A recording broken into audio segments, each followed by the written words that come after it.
as Columbia, South Carolina, where the opening day of SEC football finishes up with what could be a toss-up.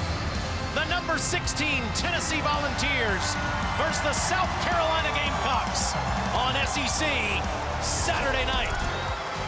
Williams-Brice Stadium on a Saturday night. Alyssa Lang is on that field. He's the College Football Hall of Famer, Matt Stinchcomb. I'm Taylor Zarzour. This could be another fantastic game in the SEC. It's been that way for years when these two get together. When you look at how close these games have been, 7 of the last 8 decided by 6 points or less. And you look at what this game can mean to both of these programs. This is a measuring stick game to start a season, an all-conference slate for both Tennessee and South Carolina. Both of these programs trying to see what is the trajectory for their respective teams in 2020. This is the first time since 1988 that the Vols have opened against an SEC opponent. This is the 39th meeting between the Gamecocks and the Vols, originally scheduled for October the 10th. Vols lead the series 26-10 with 3 ties as the 29th straight year these two have teed it up. Man alive, have you missed this? South Carolina will get it first as it goes through the end zone. They'll get it at the 25 with a new quarterback, Alyssa Lang. Yeah, guys, we're just moments away from seeing new Gamecock quarterback Collin Hill take the field. Now, him being a grad transfer, he had a lot of work to do this offseason when it came to winning over the team. I asked head coach Will Muschamp, how did he do it? He said, well, he didn't do a lot of talking. He came in, he set the tone by working. And it was the second practice when senior tight end Nick Muse came over to Coach Muschamp and said, that guy's been through 3 ACLs.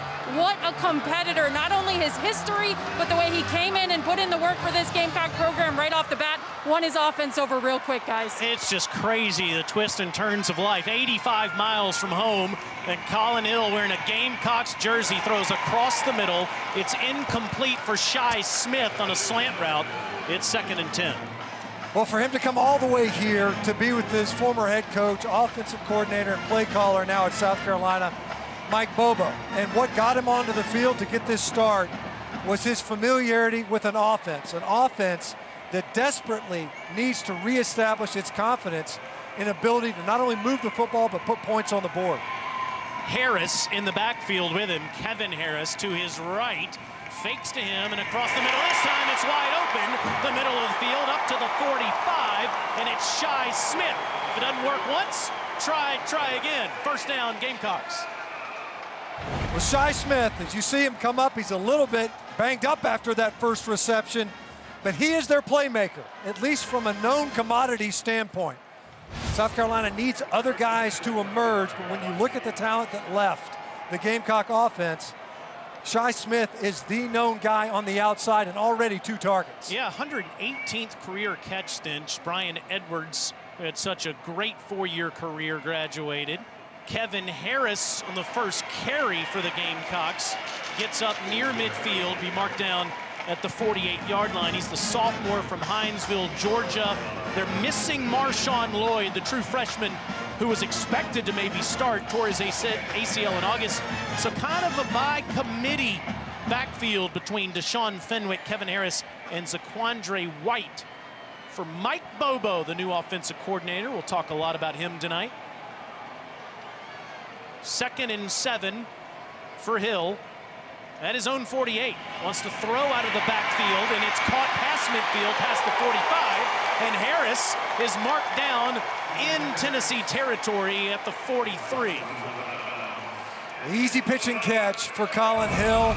Great job by Xavier Legette blocking on the perimeter.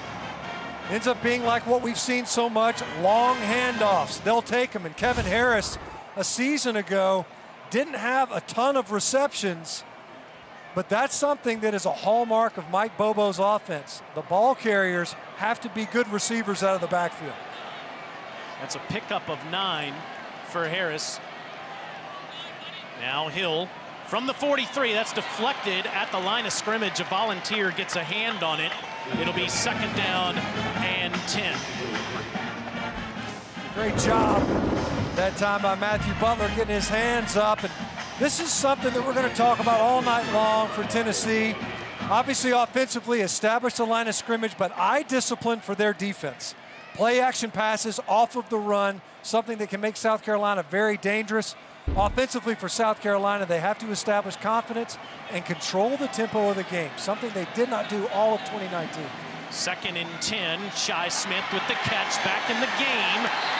And he makes his way up to the 37. Those keys that Stench just gave you, brought to you by Dr. Pepper and Dr. Pepper Fansville, giving fans the keys to the game. Big key tonight is Shi Smith being a part of this offense, but don't want to throw it all night long, Stench. The Gamecocks threw it more than any SEC team last year in the regular season. Got to get the ground game established. Here on a 3rd and 4, what does Coach Bobo call?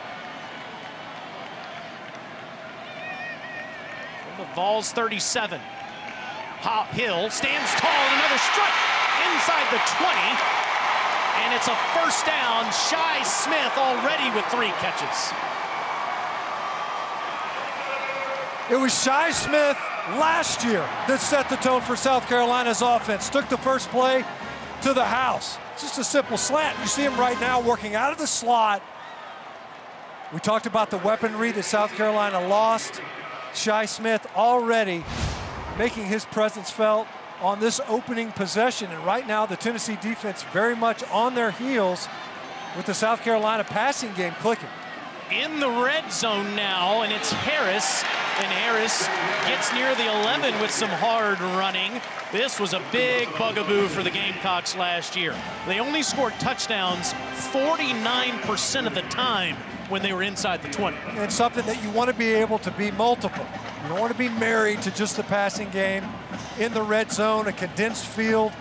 I think South Carolina's got a chance to be much better simply because Sedarius Hutcherson, their best offensive lineman, has moved back inside at guard, a more physical presence on that interior offensive front, which is exactly where the Gamecocks just ran behind. 2nd and 3 after Harris picked up 7. To him again, trying the left side. 1st and goal, South Carolina.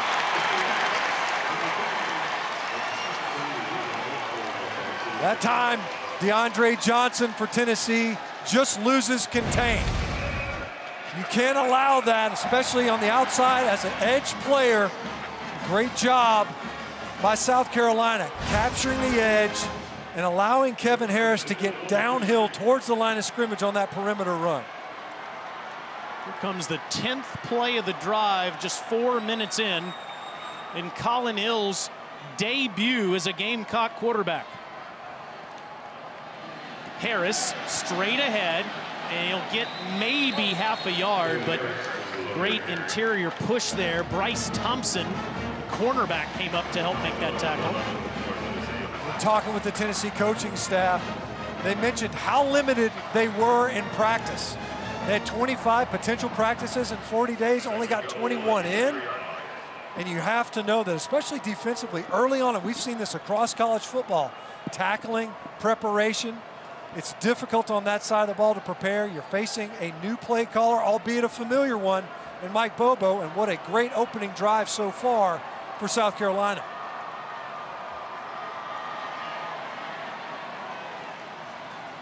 Toss to Harris. Harris dives, touchdown!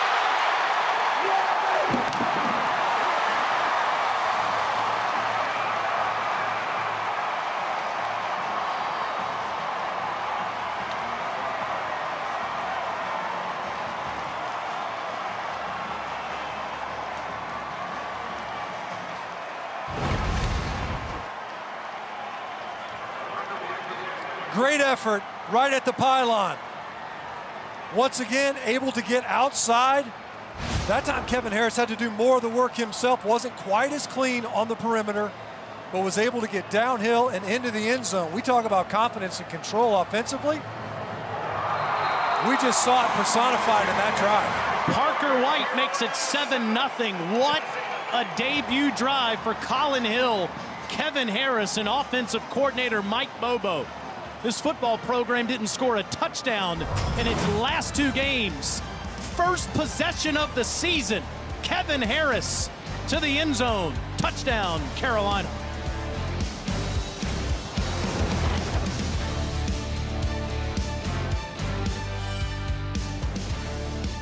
in one game against Charleston Southern last season. Kind of burst on the scene as the year went on, and now he's the workhorse, at least through the first drive of the year. Gamecocks up 7-0.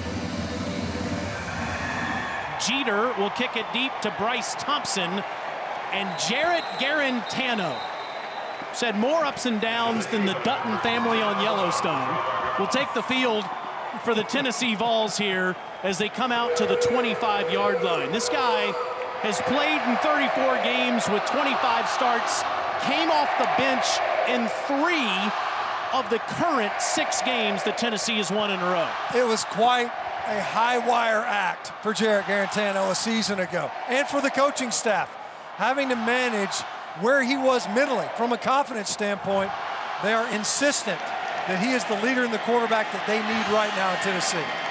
He goes straight to Ty Chandler, one of the 2 workhorses for Tennessee on offense, and Ty immediately picks up 7. Garantano is the constant at quarterback, but they've lost Jawan Jennings, who had this remarkable turnaround as a senior. What's the identity of Tennessee's offense this year, Stench? Well, I think if you're Jim Chaney, you just saw it on that first play. Physical, downhill, inside run. You get a flat back, a dump at right guard and center. Garantano has all kinds of time and throws a strike across the middle up to the 45-yard line, and that's Ramel Keaton with the first reception of the season for Jeremy Pruitt. Now in his 3rd season as the head coach at UT on this 6-game winning streak. A year ago at this time, Tennessee fans are thinking, man, Pruitt's not going to make it. Maybe not make it another week. He just got a contract extension through 2025. Amazing what a difference a 6-game winning streak will make. First down Vols at the 45-yard line, and Chandler gets up near the 49 to pick up the 4. Jay Graham, new running backs coach at Tennessee. A lot of new faces for Jeremy Pruitt. He gets the extension, brought in some new faces to try to build on that momentum. They need Ty Chandler to be more elusive, play more physically. Nice run there, and his first touch of the game. Garantano from a clean pocket throws the out ball, and he incomplete. Had his receiver too, Ramel Keaton, wide open, but just overshot him, incomplete. And Shiloh Sanders coming over from safety. And Israel Mukuamu, a little bit of miscommunication in the back end. That is a wide open receiver in Ramel Keaton and just overshot. Garantano early on last season had difficulty pulling the trigger on the open underneath routes and dialing in his downfield throws. Already a missed opportunity downfield there. Vols were 43% on 3rd down last year. In trouble, Garantano slips out of one guy but can't out of the next. Big sack for the Gamecocks. J.J. Inigbari forcing the 4th down. And talking with defensive coordinator Travaris Robinson, they think J.J. Inigbari can be dominant. Not just good, dominant. That time it was Ernest Jones, usually from an inside linebacker position, that time blocking off the edge to make Garantano flush backwards instead of being able to step up in the pocket where J.J. Inigbari was just waiting for him. Paxton Brooks will kick it deep to Jamie Robinson. Brooks, the junior from nearby Lexington, South Carolina, and he's lucky there's a whistle.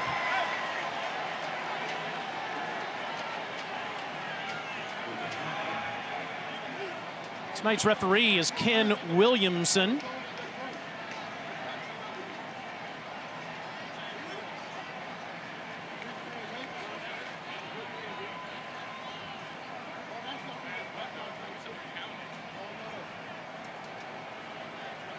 What a start for the Gamecocks. Then getting a stop on defense. False start. Offense. 5-yard penalty. 4th down. You just saw Will Muschamp looking on the sidelines. Will, known to be a defensive mastermind in college football as a coordinator and as a head coach, as his teams have littered the NFL draft. if he can get an offense to complement that defense, South Carolina can make some noise. That's the piece. That's the dragon that Will Muschamp has yet to slay as a head coach. And it's been somewhat of a revolving door of play callers, a promising opening drive, and as you mentioned, an excellent stop by his defense. Dribbled back, and Brooks is going to try to throw. In trouble, throws it ahead, and up to the 37-yard line. Tennessee with a disastrous start as Brooks is in all kinds of trouble facing pressure, and the Gamecocks have a short field. We talk about defense, tackling, the inability to practice. And one of the things Jeremy Pruitt mentioned, something he was terrified by, was special teams. A dribbler back there to Brooks. He ends up panicking and stands up, almost trying to complete a pass. I find it hard to believe they would have had anything called on. It's purely a function of that bad deep snap. And you have to wonder how much of this offseason, the preseason prep, will impact this game already in special teams, giving the Gamecocks excellent field position on their second Illegal possession. touching on the offense. The receiver was an ineligible receiver. That penalty will be declined. Result of the play, first down. I was going to say, Will Albright, who had the poor snap, was the guy that made that catch. You can't snap it and then catch it. So it's illegal touching. The Gamecocks are set up with a short field at the Volunteer 38. The mistakes you're seeing from Tennessee speak to what you said, Stinch. A lack of practice time for South Carolina. Hill goes back to Harris again, and Kevin won't get much, if anything, there. It'll be 2nd and 10. Kenneth George on the tackle. Next to Brooks over there, he's like, hey, listen, man. You got to get your head on straight. I got to get a clean pass back there to me. You're going to get other opportunities. You see this sometimes. He can't afford to have his deep snapper and Albright going in the tank. Looks like it's a pretty stern talking to right there.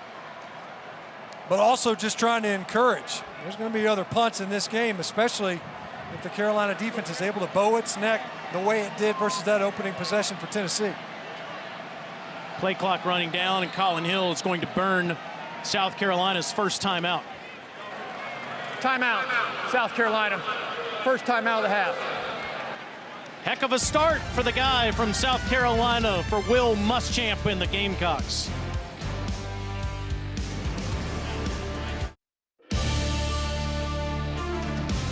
SEC Network Football is brought to you by Farm Ridge. Grab a snack.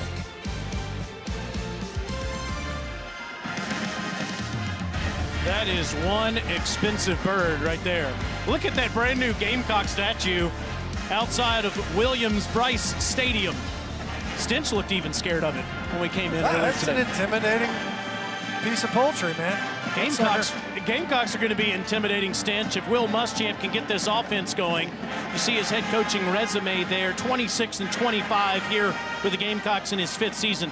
Now, he was 4-8 last year. That was the overall record. Not that this is anything to brag about, but they were 3-5 in the SEC. They played the hardest schedule in America, if you include that non-conference schedule. Picked a couple of tough fights, didn't they, Taylor? I mean, you think about it, you pick up Alabama and A&M's, your permanent intra-conference rival. On a sweep, Shi Smith loses a few yards there, and will lose 3. It'll be 2nd and 13. Yeah, North Carolina, App State, Clemson last year all lost to those teams out of conference, on top of that 3-5 in-conference record. The good news is you don't have any out-of-conference games. The bad news is you're playing in the toughest conference in America. That's what Will Muschamp said.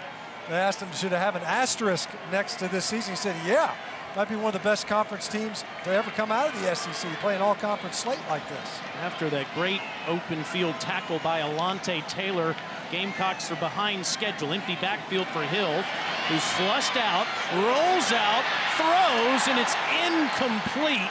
He's looking down the field for his tight end, Nick Muse, but a flag does come in back near the line of scrimmage.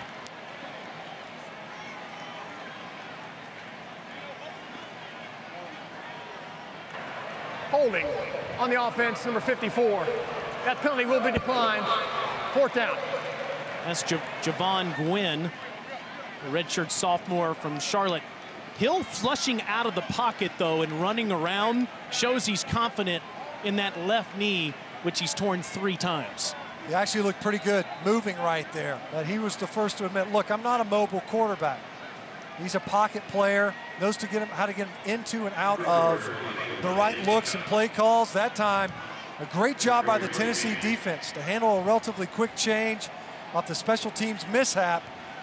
Didn't cede hardly any yards, in fact, pushing back the South Carolina offense. True freshman Kai Kroger from Lake Forest, Illinois, trying to pooch it deep. Eric Gray calling for the fair catch at the 10-yard line. Boy, what a first day in the SEC it's been. Let's go to the studio in Dari Noko.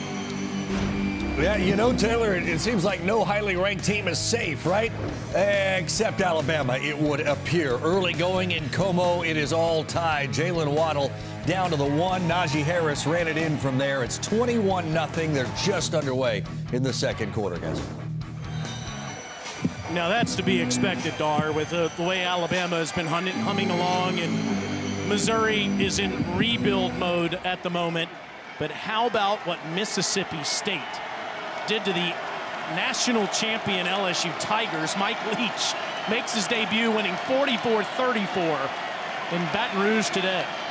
Garantano flips it ahead on the toss, and up near the 19-yard line goes Velus Jones Jr., transfer from USC.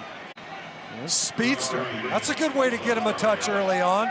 Not necessarily in the passing game. You think about Tennessee, a promising drive to open the game that stalled out, and it started with that missed downfield throw. Can Garantano rein it back in?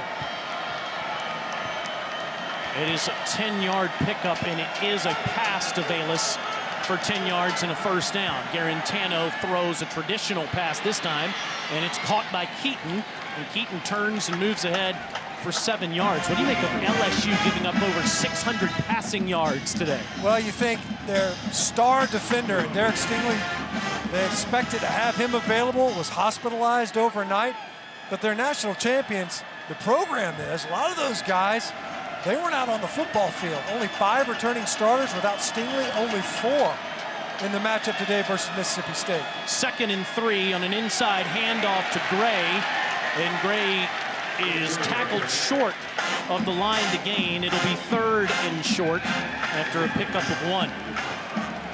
South Carolina's going to need to be active along their defensive front. They are grossly undersized.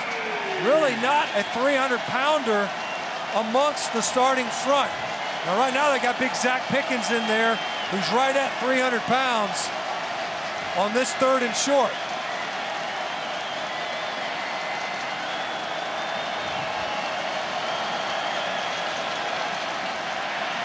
Garantano time, 1-on-1. Caught! How in the world did Brandon Johnson grab that?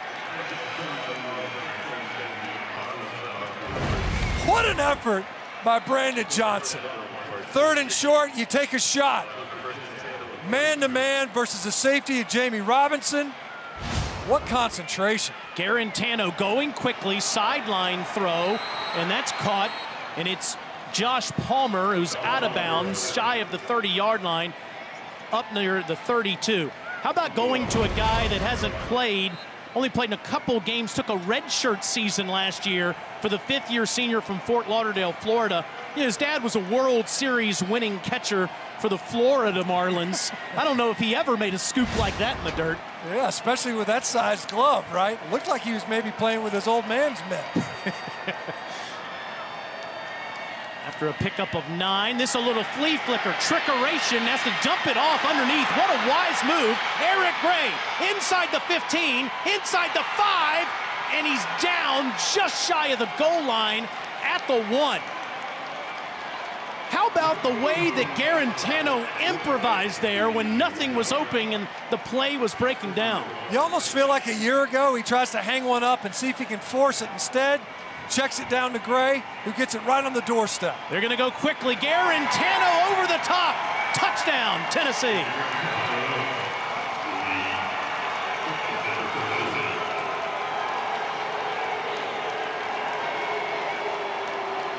think back to that opening series. Started off promising for Tennessee. You missed the shot downfield to Ramel Keaton.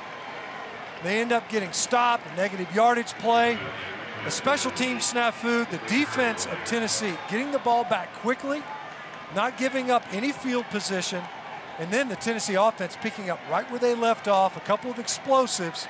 They're able to get downfield. A lot of different balls on offense, getting touches on that drive. Brent Samaglio, one of the best in school history, the senior from Nashville, and he ties it up on a big third down throw. Garantano finds Brandon Johnson, and 2 plays later, it's a flea flicker. Garantano can't go down the field and dumps it off to Gray. He puts him on the doorstep, and then Chaney calls Garantano's number for the touchdown.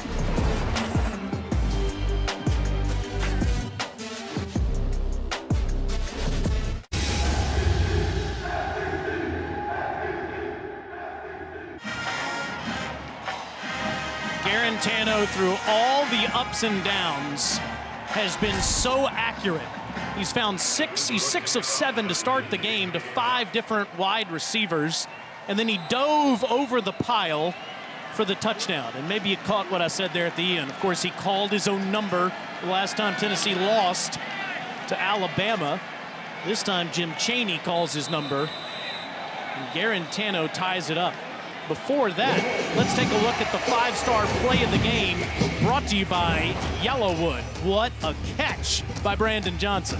Well, you had to wonder, we opened up that drive wondering if Garantano could rein it in, hit a target downfield, and Brandon Johnson helped him out. He laid it out there nicely, makes the gloves catch, and then makes a smart decision. Eric Gray, who was in there to protect initially on the flea flicker, touched the ball first. He ended up touching the ball last. Jarrett Garantano wisely checking it down to him.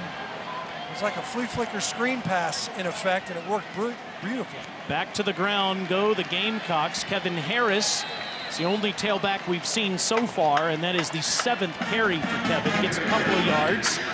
It'll be 2nd down and 8. Gamecocks have had serviceable tailbacks the last few years. Rico Dowdle, one of the guys, Tavian Feaster, the transfer from Clemson. They need to find a game breaker this year, Stinch. Maybe Kevin Harris is that guy. They thought they had one in Marshawn Lloyd. Ended up having the knee injury, preseason camp. So far, Kevin Harris, they said he earned it because of his consistency. They can trust him in protection. So far, been pretty productive. Fake it to him here, play action. Rolling out, backside incomplete as Harris had his back turned to Hill. And it is 3rd and 8. Tonight, it's the premiere of SEC football final, hosted by Dari Nowkhah with Gene Chizik, Chris Doering, and Roman Harper. They'll take you through the biggest stories from the day and break all the games down. It's at 10:30 Eastern, 9:30 Central, right here on SEC Network and the ESPN app. Now, it's at 10:30 Eastern if this game ends at 10:30 Eastern, but it's a little dangerous putting Stinch, Alyssa, and Zarzer on the prime crew because we like to play till the middle of the night. Hill into traffic, throws behind in front of a receiver, Shi Smith. Gamecock faithful want a flag. There's not one down there. It's 4th down. 3rd and 8, South Carolina. But you see Shi Smith again working in the slot. I gotta tell you, there was a lot of contact. I don't know if Shi Smith would have had much of a chance as he tried to play back to that ball. It was behind him from Colin Hill. No flag comes out. Tennessee defense does a good job getting the ball back. Much better field position this time. Kroger to Gray. Gray fields it at the 27-yard line, and Eric Gray is up near the 45 as South Carolina punts it away to Tennessee as they'll start with pretty good field position. Tennessee, last time they won the SEC East was back in 2007 with Eric Ainge at quarterback and Arian Foster in the backfield. Last year, they won their last 6 games of the season, starting with a victory over the Gamecocks, 41-21. They returned 16 starters from that team, Stinch. problem is they need some reps. No matter how much experience they have, they hadn't played enough football in the last 10 months. Weren't even able to scrimmage, really. Jeremy Pruitt said, yeah, we were able to script a practice. We got about 30 plays in, and he watched it 100 times. He was so excited to get that many reps. Garantano, 6 of 7 to start the game, throws the deep ball, and he throws over the wrong shoulder to Ramel Keaton, who had a step on the defense. It's incomplete. Once again, trying to take advantage of the matchup with Jamie Robinson. The defenders, you see him there, a little double move. He goes post corner, and look at him, as you mentioned, just turned his receiver around. Mukuamu was trying to retrace and help. We see some shots being taken early by the Tennessee offense. Already 3 plays of 20-plus yards. Chandler is past midfield, and he gets into Gamecocks territory down near the 46. Set up third and manageable. As the Volunteers, with Jeremy Pruitt as their head coach, try to take the next step this season and contend in the SEC East with the likes of Florida and Georgia.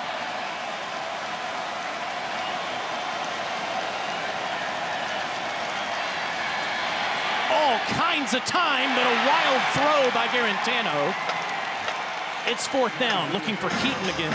Make that Fant, Princeton Fant, the tight end. Perhaps missing Austin Pope. They lost him to injury. A productive tight end for Tennessee. They had hopes for him coming into the season. Princeton Fant that time wasn't on him. This is just a little bit off from Garantano. You see it? Sails that ball over Fant's hands. They're able to convert on an earlier 3rd down. Took a shot on 3rd and short. This time, couldn't take advantage of the field position. Matthew Solansky snapped that one. It's a much better one, and a punt that almost was perfect by Paxton Brooks, but it rolls into the end zone, and the Gamecocks will get it at the 20. Let's go down to Alyssa. Guys, as Tennessee's defense takes the field again, one thing you might notice about number 11, their linebacker, Henry To'o, is that he lost a little bit of weight between last season and this season. He told me this week he was playing around 240 pounds last year, but he wanted to get a little faster, a little quicker on the ball.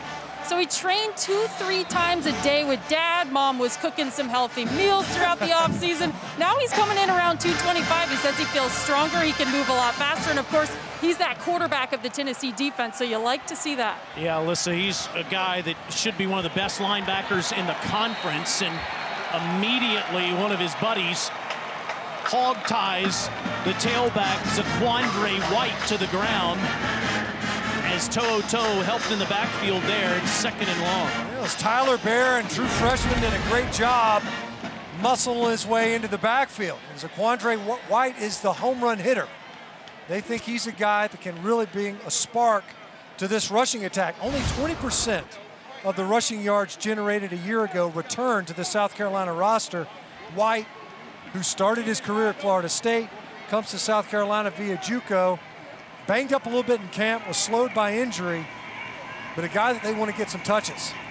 2nd and 12, Hill, underneath throw, safe throw to get a good amount of yards, and it's right near a 1st down to Nick Muse. Muse will be marked just shy of the 30-yard line. It'll be 3rd and inches. You see him quickly to the line and under center. Hill trying to sneak it ahead, and he does. 1st down, South Carolina. Wisely sneaks it behind his big left guard, Sadarius Hutcherson. Get under center, get the ball snapped quickly, and that's a quarter, it looks like. Boy, we saw some haymakers early in this one. We thought it was going to be kind of a let's feel you out session, not so much. Special teams, big shots downfield. They got their sea legs, didn't they? They did. And to be expected, a fantastic matchup between South Carolina and Tennessee delivers through a quarter. Tied up at 7 apiece here on SEC Saturday night.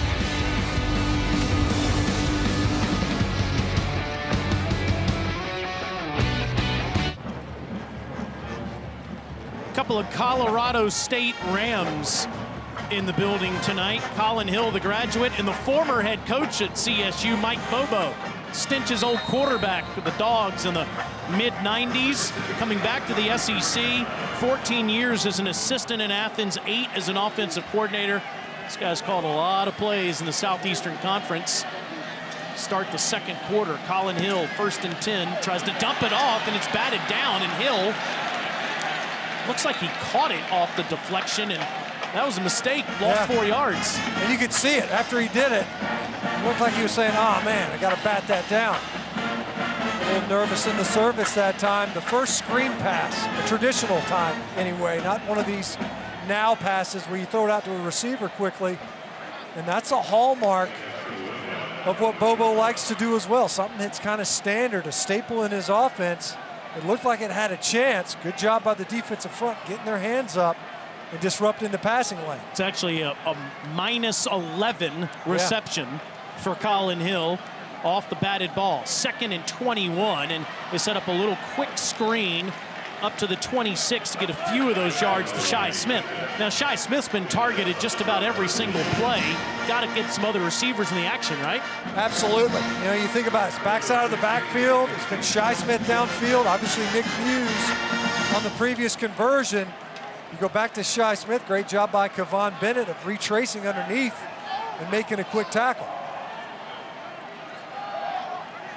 Yeah, we talked to Coach Bobo yesterday. We said, who's your second favorite receiver? Who will Collins be? And he said maybe Xavier Legette, but it's kind of a TBD going into the season. 3rd and 16. Hill steps up, throws underneath. It's intercepted off the Karam toe. And he stays on his feet to the end zone. Pick 6.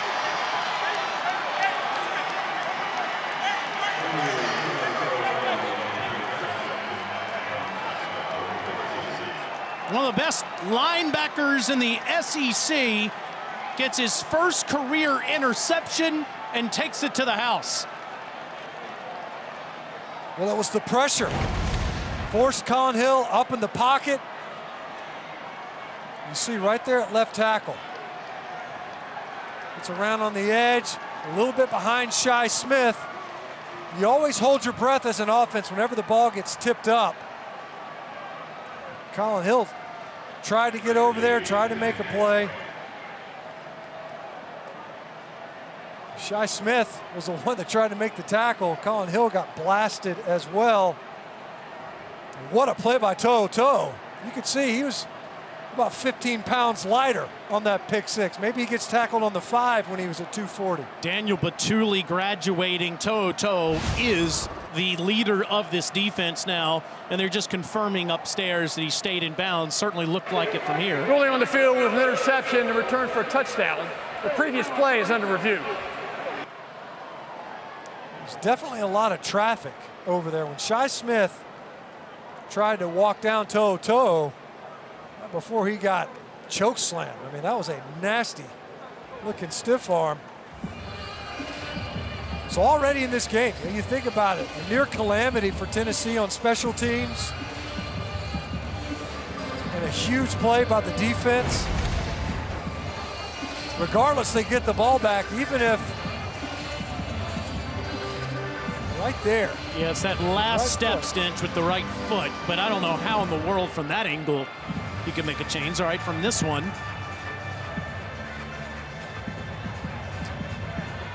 Just advance it a little bit further. It looks like his foot's kind of hanging in the air just there. Where that right foot comes down. Doesn't catch any of the white of the sideline. I don't know. That's tough. It looks like it might. That's really tough. If you had a down the line look, maybe.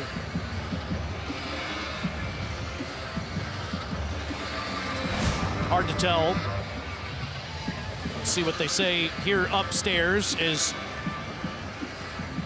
the official, Brian Murphy, and the crew in Birmingham will take a look at this and make a determination. If it stands, it's his first touchdown. Be a 32-yard pick 6 for the sophomore from Sacramento, California. After further review, ruling of touchdown on the field stands. Yeah. It's like you said, Taylor. I mean, it's got to be indisputable. It was ruled as a touchdown on the field. What a great play by To'o. Top returning tackler, reshaped his physique over the offseason, as Alyssa documented earlier. Makes a nice play on the ball. They're trying to get the ball back to Shi Smith. It ends up going the other direction. Now the extra point for Samaglia. And the Vols are up 14-7. Well, Colin Hill wanted to come home and play in the SEC. You better get ready for pressure like this. Feeling it around the edge. It tries to dump it off. And Henry, Moses, Ito, Yese, To'o to the house.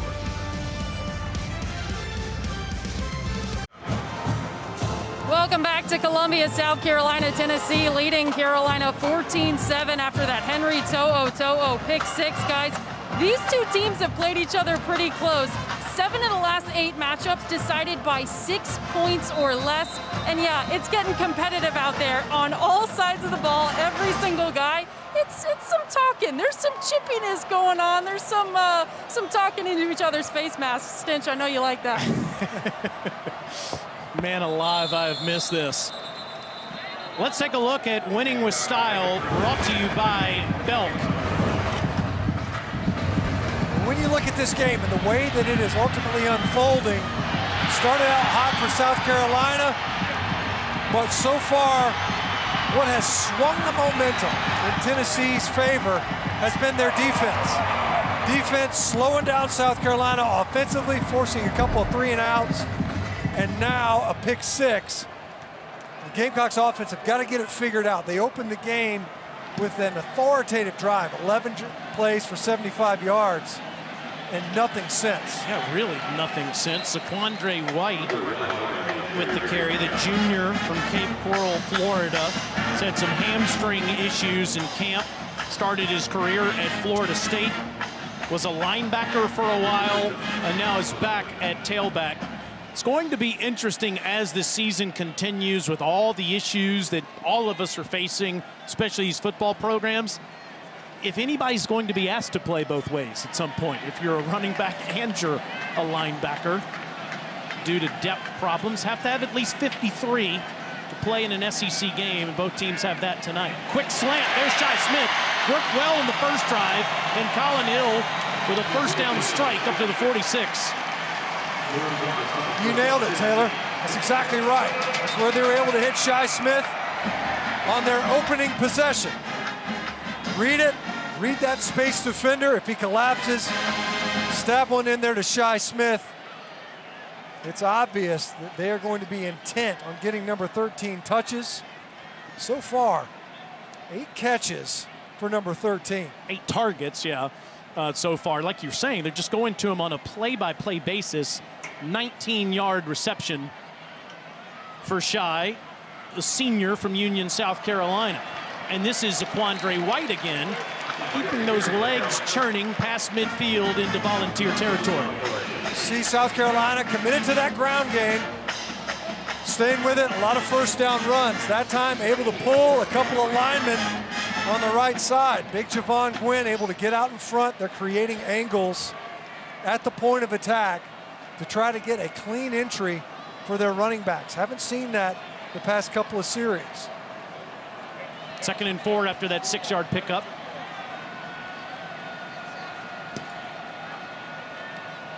Hill still with 5 on the play clock. Takes it out of White's belly, keeps it himself, and there's almost nothing doing. Hill's not going to be much of a running threat. And we did ask him yesterday, what kind of trust do you have in that knee after tearing his ACL 3 times? And he said, I have plenty. I went through some markers in August and some scrimmages, and am confident on it. On a 3rd down, he's under all kinds of duress, and he gets bum rushed by that Volunteer defense. DeAndre Johnson has been there several times, and he gets home there. That time it looked like he had an opportunity downfield over the middle. He pulls it down. He was working the left side of the formation. You see, comes off it on the right side. Looked like he had Josh Vann right over the middle, right over the ball. More of a coverage sack that time. Held on to the football and allowed DeAndre Johnson who was the one that applied the pressure on that pick six. And another Gamecock drive. Stench breaks down. Yeah. Kroger, another punt. That's a good one. Fair caught by Gray at the 16-yard line. Volunteers with the football and on top.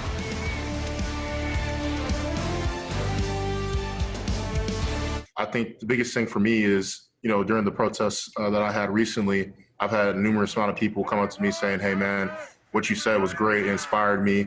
We're not here for pity. We're not here for sorrow. We don't want you feeling bad, remorseful for it. We just want respect, equality, and justice. That's all we want. That's all we ever want. Right, Trey. You changed my day. You changed my life, man. The words you express. And for me, that's a win.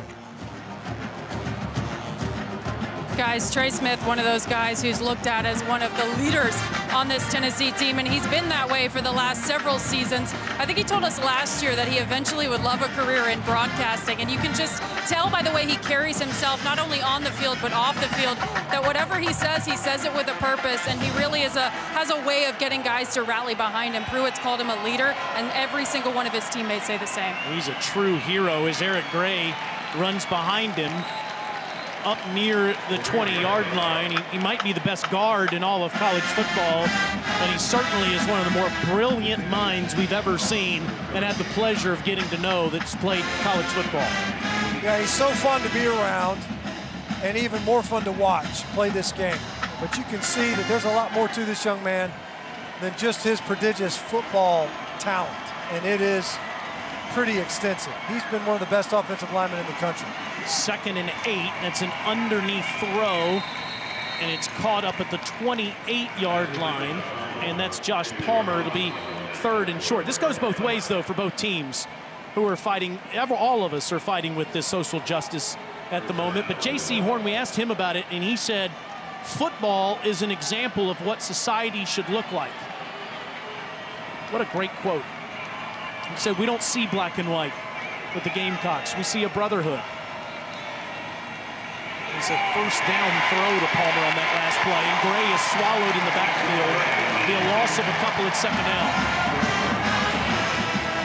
I couldn't agree more with what J.C. Horn shared as well. And you can see that they're out there working together.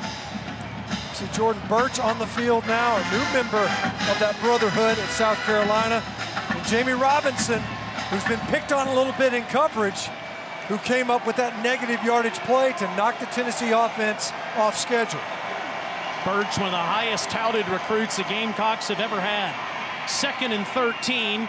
Nice strike up near the 35-yard line as Princeton Fant makes the catch. It'll be 3rd and manageable for the Vols. See South Carolina defensively. We talked about their size up front, that disadvantage. Depth is another question as well. You see Tennessee, the longer they move the football, possess the football, from a depth standpoint, it's not just size. Are they able to start leaning on those undersized defensive tackles along the front? Garantano all kinds of time, but throws behind his receiver. It's incomplete as he was looking for true freshman Jalen Hyatt. It's 4th down, but here comes a flag.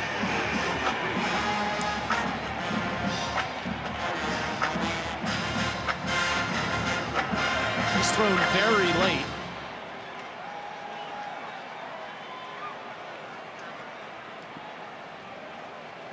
It was R.J. Roderick that made it over there right as Jalen Hyatt was reaching the football.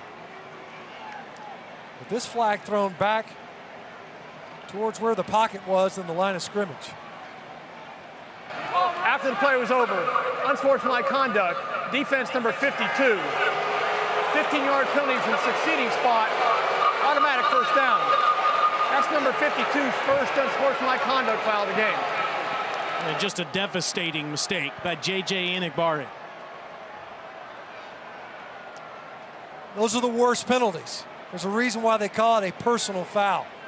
It's a selfish play, and you end up impacting your entire team. So there's a chance to get a stop. Your team's reeling a little bit off a pick six. You're just about to get the ball back to your offense, and instead you commit a personal foul. You see Enagbare still on the sideline.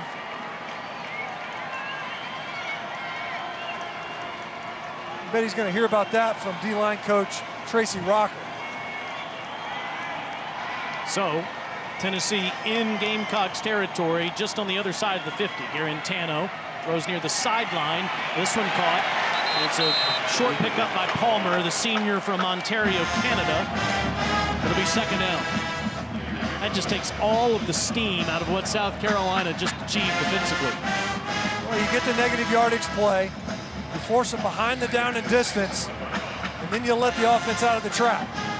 Give them a free first down and the 15 yards.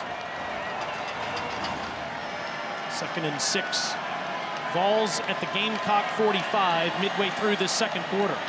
Ty Chandler, really nothing to get there. It'll be third down, and Enagbare playing with a passion even through that personal foul. You can see him. He's put together a good game. He's made some plays along that line of scrimmage. We talk about size, they're making up for it. Very active. Can they affect Garantano as a passer? Where's Aaron Sterling? Enagbare as well. Can they collapse the edges? Sterling towards the top of your screen. Enagbare with his hand on the ground nearest. Garantano, 3rd and 6, some miscommunication with his receiver Keaton, and it's 4th down. That time, a great job by R.J. Roderick. Picking his way on the pressure, got right in the face of Jarrett Garantano. So that time, Tavares Robinson said, I'm going to bring a zone pressure. They dropped Aaron Sterling, and they brought the pressure right in the middle. And Alyssa Lang was right early. It is chippy. There's conversation after every single snap. Played football, and at least in Tennessee's case, in 9 months. In South Carolina's over 10. Good punt, and at the 4-yard line, it's fielded by Jamie Robinson. Tennessee and Paxton Brooks have pinned the Gamecocks deep.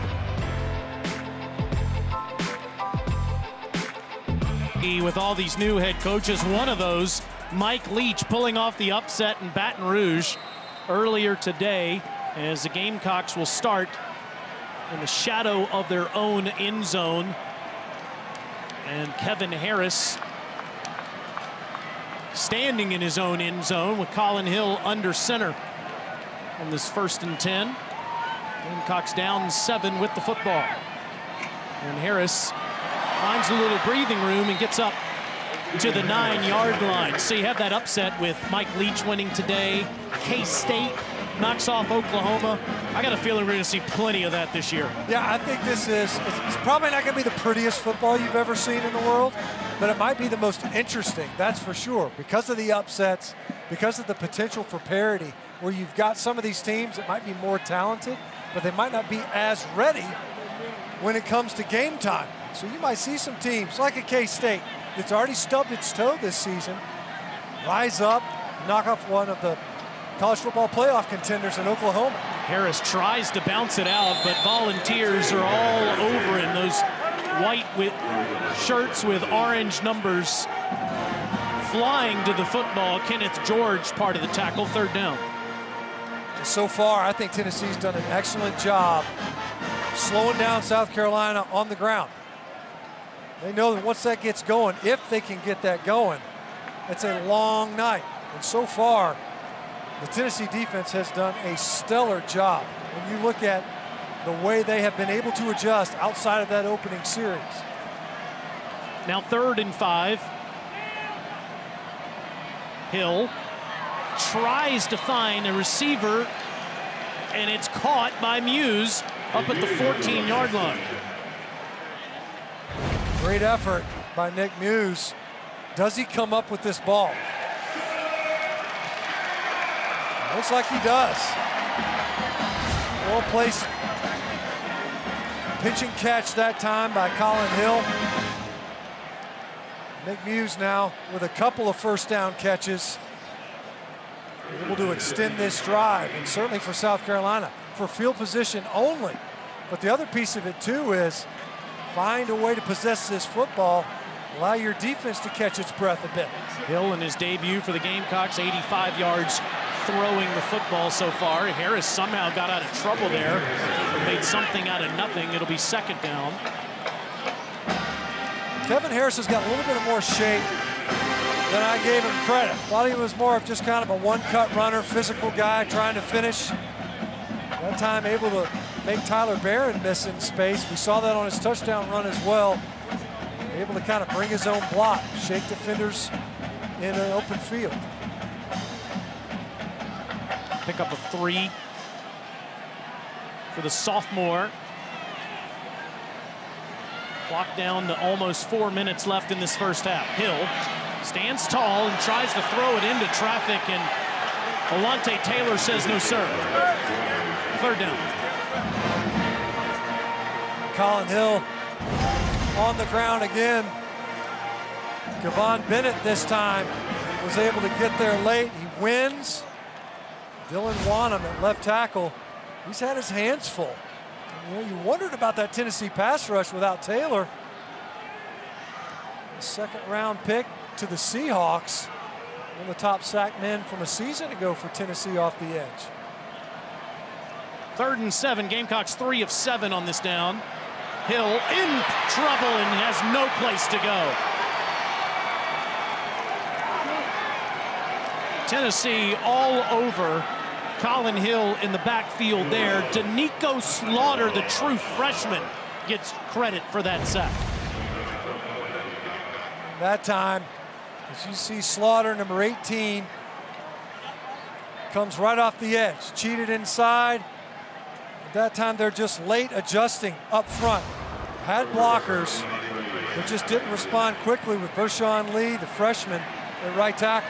Already Kai Kroger's 4th punt here in the first half, and this one will be down at the 44-yard line. A short punt, giving Tennessee the football in Gamecocks territory with the lead.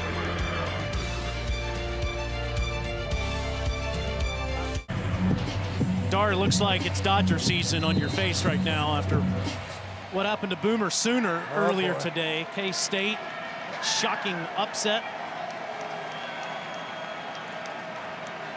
Garantano rolling out, has a wide open receiver, and he throws way behind Keaton, incomplete. All night, he's had a hard time putting it on Keaton. Turned him around a couple of times. That time the ball behind him, largely because of the pressure. R.J. Roderick got in the backfield once again quickly. Made Garantano throw that somewhat off balance, falling backwards on the boot.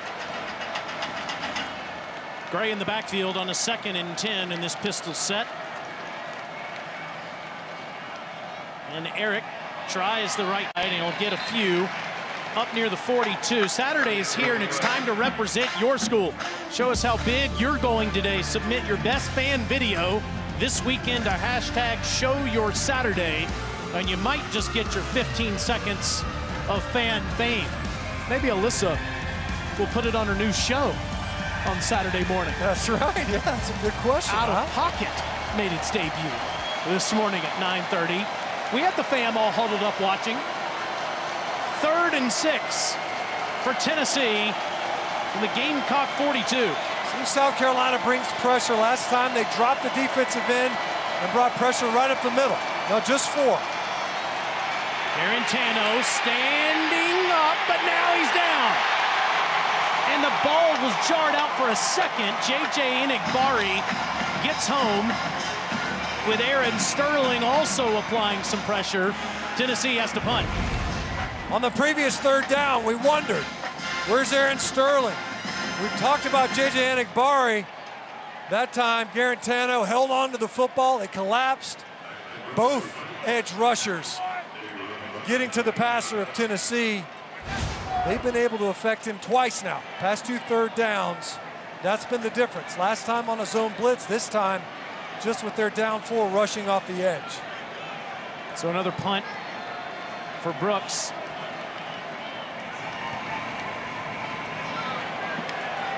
fair catch called at the 15-yard line by Jamie Robinson. Next Saturday, we'll have another full slate of college football games right here on the SEC Network.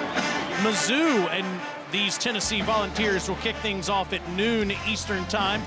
Then we've got number 23 Kentucky hosting Ole Miss, and it's 7:30 Eastern. LSU is going to drop in the rankings. We'll play the Vanderbilt Commodores in our SEC Saturday night matchup. SEC Network alternate channel also has a game, Arkansas and Mississippi State. Speaking of those Vanderbilt Commodores, they're giving the Aggies a game through that first half over in College Station on the alternate channel. 7-5. Aggies leading Vandy near the half. It's like the Georgia-Arkansas score. Somebody hit a 3-run homer. Colin Hill, another underneath throw, and he finally finds another receiver. This is Xavier Leggett, the sophomore from Mullen, South Carolina, for a minimal gain at second down. There's the screen game. Thought we might have seen it on that previous third down just to try to capture some yards. Instead, Colin Hill went down with the sack. It's a tunnel screen, though. Your offensive linemen have to release, get upfield, get a hat on a hat. Tennessee has done a good job so far versus South Carolina in their screen attempts. A batted ball and a well played on that one. 2nd and 10, handoff past the 25 and up near the 29-yard line goes Shi Smith. A little misdirection there from Coach Bobo, and it yields a first down. Lined him kind of hipped off right there in the wing. A little tap pass to Shi Smith. Another way to get him a touch. He's certainly been targeted in the passing game. Gamecocks got to go quick, under a minute left in the half, and that's not going to do it. Shi Smith maybe gets half a yard. Clock running. Gamecocks have 2 timeouts. Only 40 seconds and counting. No urgency. See that? They look like they're content to try to play for half. Hill loses the football. The Volunteers jump on it. Elijah Simmons. Looks like he dropped the football. He dove on it, but somehow didn't get it.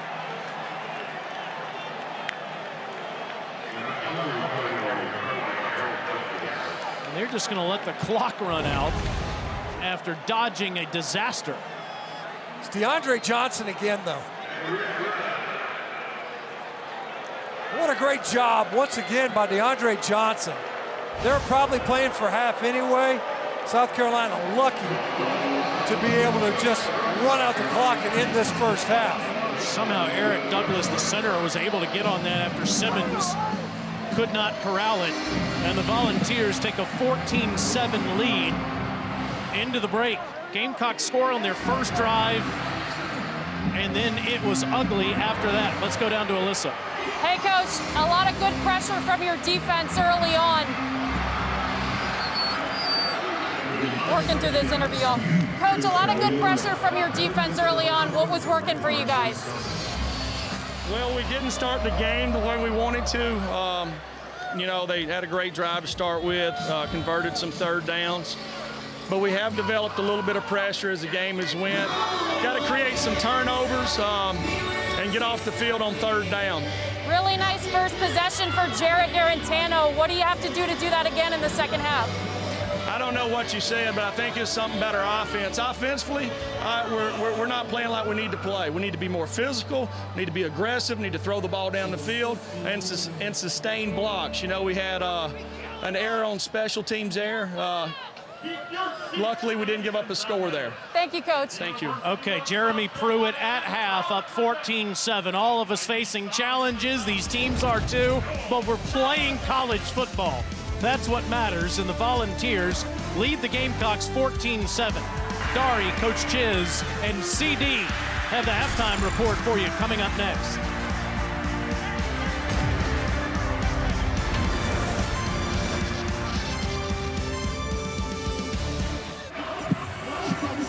Tennessee Volunteers carry a 14-7 lead into the second half. South Carolina started like gangbusters in that first drive of the game, but since then, Tennessee's had a couple of big plays and a pick six. Yeah, when you look at the way the defense for Tennessee really stepped up, and obviously offensively able to hit one big shot down to Brandon Johnson, to set up what ended up being a flea flicker, that ended up being a check down, ended up being a big explosive play. Otherwise, both offenses kind of struggling a little bit. Certainly in the run game, both averaging less than 2 yards on the ground. And we'll go to the second half with Tennessee carrying this 14-7 lead. First half stats brought to you by Zaxby's. Not a whole lot to write home about. Time of possession, South Carolina has dominated it, but again, it's that pick six by Henry To'oTo'o that has given Tennessee the lead, and they get the football to start the second half. Just great to have college football back. Great to be back in the Southeastern Conference. Already some upsets. LSU hadn't lost a football game since that 7 OT game against Texas A&M 2 seasons ago. Went down to Mike Leach and Mississippi State earlier today. From the goal line, Velus Jones Jr., and he's past the 25 down to the 26. Let's go down to Alyssa. Guys, I caught up with Coach Muschamp coming out of halftime, and I asked him what he needs to do as far as this offense and getting a little less pressure on Collin Hill. He said, yeah, we got to do a better job of protecting him. Taylor, you mentioned the time of possession. I asked him defensively what's he's liked so far, and he said he's pretty pleased with the defensive performance, specifically the time that they've spent on the field, their ability to get on and get the ball back to the offense. That has clearly been something to write home about. The defense has played strong for South Carolina, but have not been able to get any kind of rhythm with Collin Hill in that offense since that first drive. Gamecock defense on the field, fighting against Ty Chandler, and Chandler takes it ahead to the 34-yard line. It'll be a pickup of 8 for the Volunteer tailback. You see Tennessee trying to establish tempo now. Big gainer, quick to the line. And right back to Chandler. First down Vols, and he's up near the 40-yard line. Senior from Nashville has been the leading rusher the last 2 seasons for Jeremy Pruitt. Can't emphasize enough that time of possession and what it means. We talk about the size. No big Javon Kinlaw in the center of that South Carolina front. Once, twice, how about a third time for Chandler? Pickup of 4. Jarrett Guarantano in the first half. 9 of 15, 125 yards passing.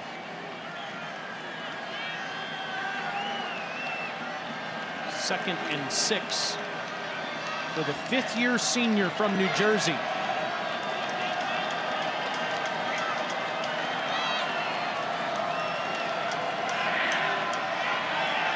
There's plenty of time, and he throws a first down strike into Gamecocks territory to Josh Palmer. Coming into this game, we thought Josh Palmer would probably figure more prominently than he has so far in this game. He's got all his targets that have come his way. Guarantano with time, nice clean pocket. 10 yards, and now Chandler with a wide open space in front of him.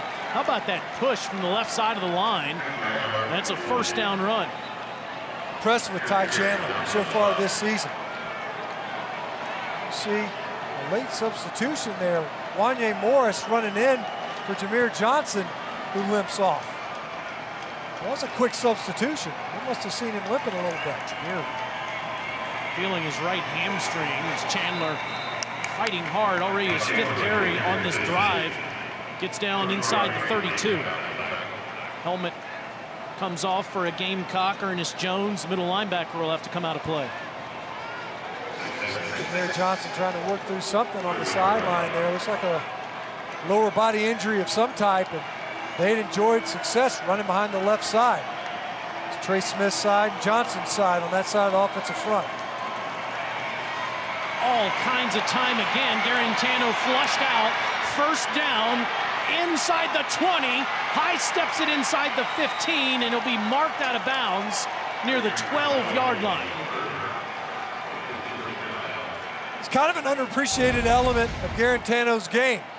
There's not a lot of called QB runs.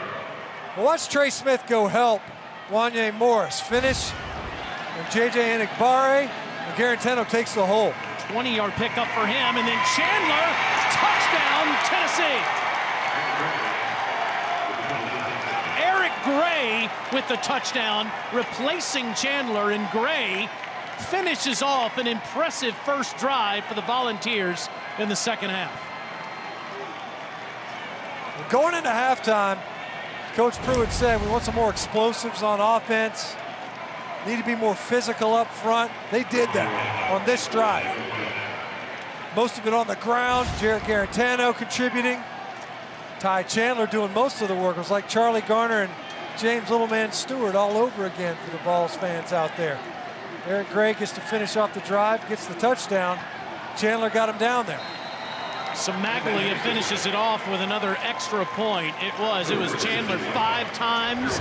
It was Garantano for 20. And then Eric Gray, how about you come in for a play? 12-yard touchdown run for the sophomore from Memphis. All volunteers at the moment.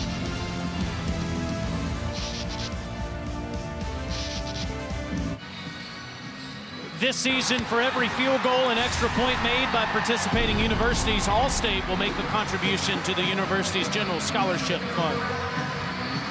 Love their participation with this great sport. Tennessee, what a drive that was to come out of the half.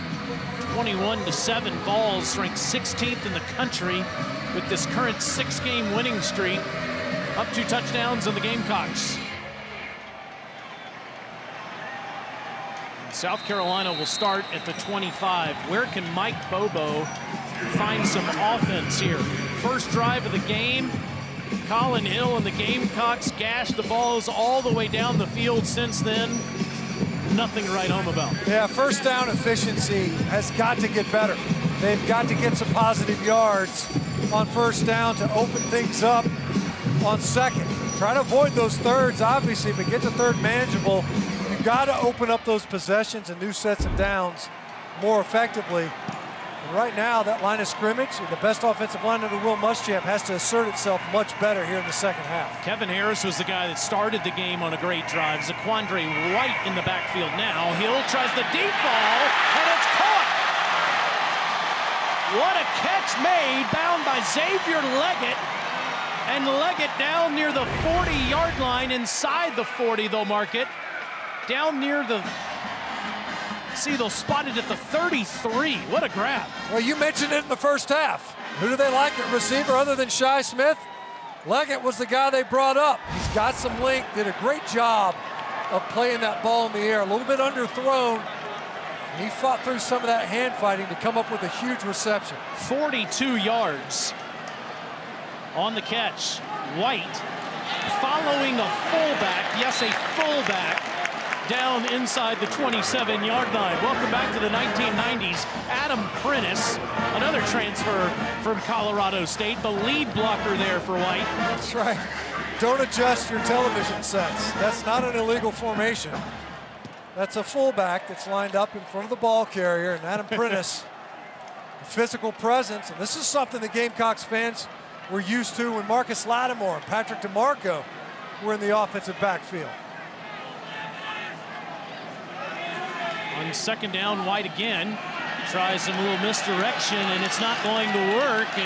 What a good job by Tyler Barron, the true freshman, holding on for dear life to the legs of White and bringing him to the ground for a loss. Well, it doesn't matter how many backs you've got in the backfield when you get a lookout block by your tight end on the backside. You can't just tag him and try to climb up. Some confusion, clearly. Nick Muse working outside to Alontae Taylor. Meanwhile, Barron is practically lined up in the Carolina backfield. So right when they start getting some momentum, you get the big play, a decent run behind the fullback, and then stymied on that run. Hill, first down strike, inside the 5 to the end zone. Touchdown, Shi Smith.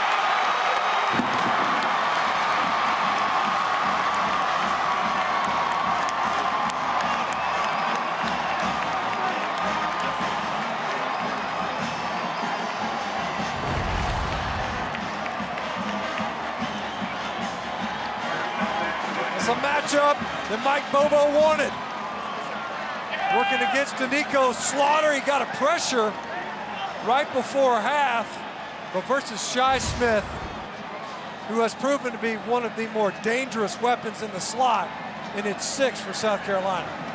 Parker White with the extra point. Will Muschamp and the Gamecock faithful have been clamoring for some offense. They find it with Shi Smith on a 29-yard touchdown reception on a 4-play drive. Shi over 100 yards receiving on the night, and the Gamecocks back in it.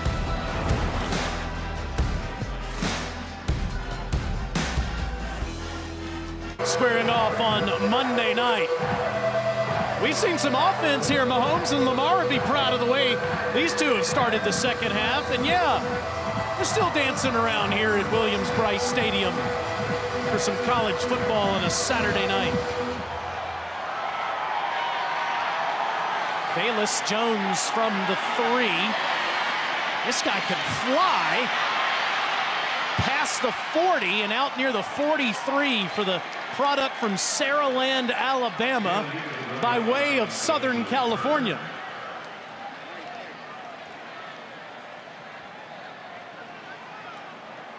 Big Trey Smith. We talked about him earlier. The guy that announced he was going to return to Tennessee. Probably one of the biggest announcements since Peyton Manning decided he was going to come back. In fact, he used the same wording. And where did they build that last drive? They built it on the left side. He's out there boloing jokers and pass pro, covering him up at the line of scrimmage, bouncing them back into the secondary ever since he was a freshman. And it's not just that he's talented, he's aggressive. The way he finishes, I can remember watching him his freshman year versus Alabama. You see him joking around with T. Martin, the Tennessee greats. So physical at left guard. Finishes well, good in both phases. As you see, it looks like Sherrod Green was shaken up on that play on kickoff cover. Starting linebacker for the South Carolina defense. And a defense that needs to find some answers after that first opening drive here in the second half, where Tennessee went right down the field. 7 runs, 1 pass. Mostly Ty Chandler and a little bit of Eric Gray at the end. How about T. Martin coming over from USC to Tennessee before last season, back to his alma mater? Says, hey, Velus Jones, how about you show up in Knoxville? Yeah. The speedster's made a difference on kick returns so far tonight, giving the Vols good field position out near midfield. Guarantano fakes the toss ahead, does throw it ahead.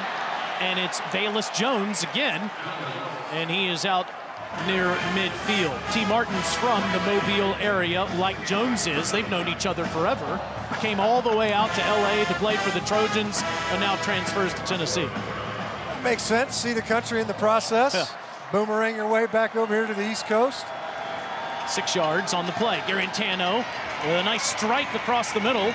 First down inside the 40, down to the 38. And he's maybe found a new favorite man there, Mr. Jones. Off the tap pass, we've seen a couple of those, and now quick slant, similar to the plays we've seen South Carolina have. Tennessee is humming, and it's Gray, and he gets near the 30-yard line. Both offenses are moving it at will here in the third quarter. Yeah, right now, South Carolina defensively very much on their heels, and Tennessee dictating the tempo. Gray tries to bounce it outside. He eludes one, but can't elude the next one, as he'll be tackled there by Zach Pickens, the sophomore from Anderson, South Carolina. He came in there and cleaned it up, and it was Jalen Dickerson who got back in there first. Made Eric Gray kind of bubble his run. As soon as they get off of that track, allowed big Zach Pickens to work down the line of scrimmage just in time, too. Because as you mentioned, Tennessee is starting to spool up that tempo. That Brandon Johnson catch is the only time Tennessee's converted on a third down tonight, and they won't get it here. J.J. Enagbare on the tackle of Gray, 4th down. Well, you can see why Travaris Robinson, defensive coordinator for South Carolina, is so excited about this young man. Had the personal foul in the first half. That's been the lone blemish. Otherwise, he has been a difference maker for this South Carolina defense. A big stop to slow down the Tennessee offense and force this kick. just around the 47-yard line for Brent Cimaglia, officially a 46-yard attempt. And Cimaglia's kick is wide left.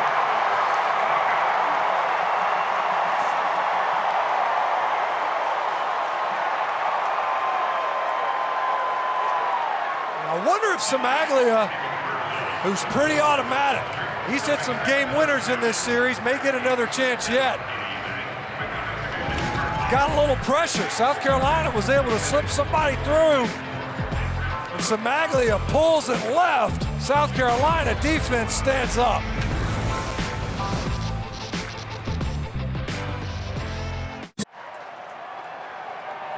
Back here in Columbia, Gamecocks dodging a bullet.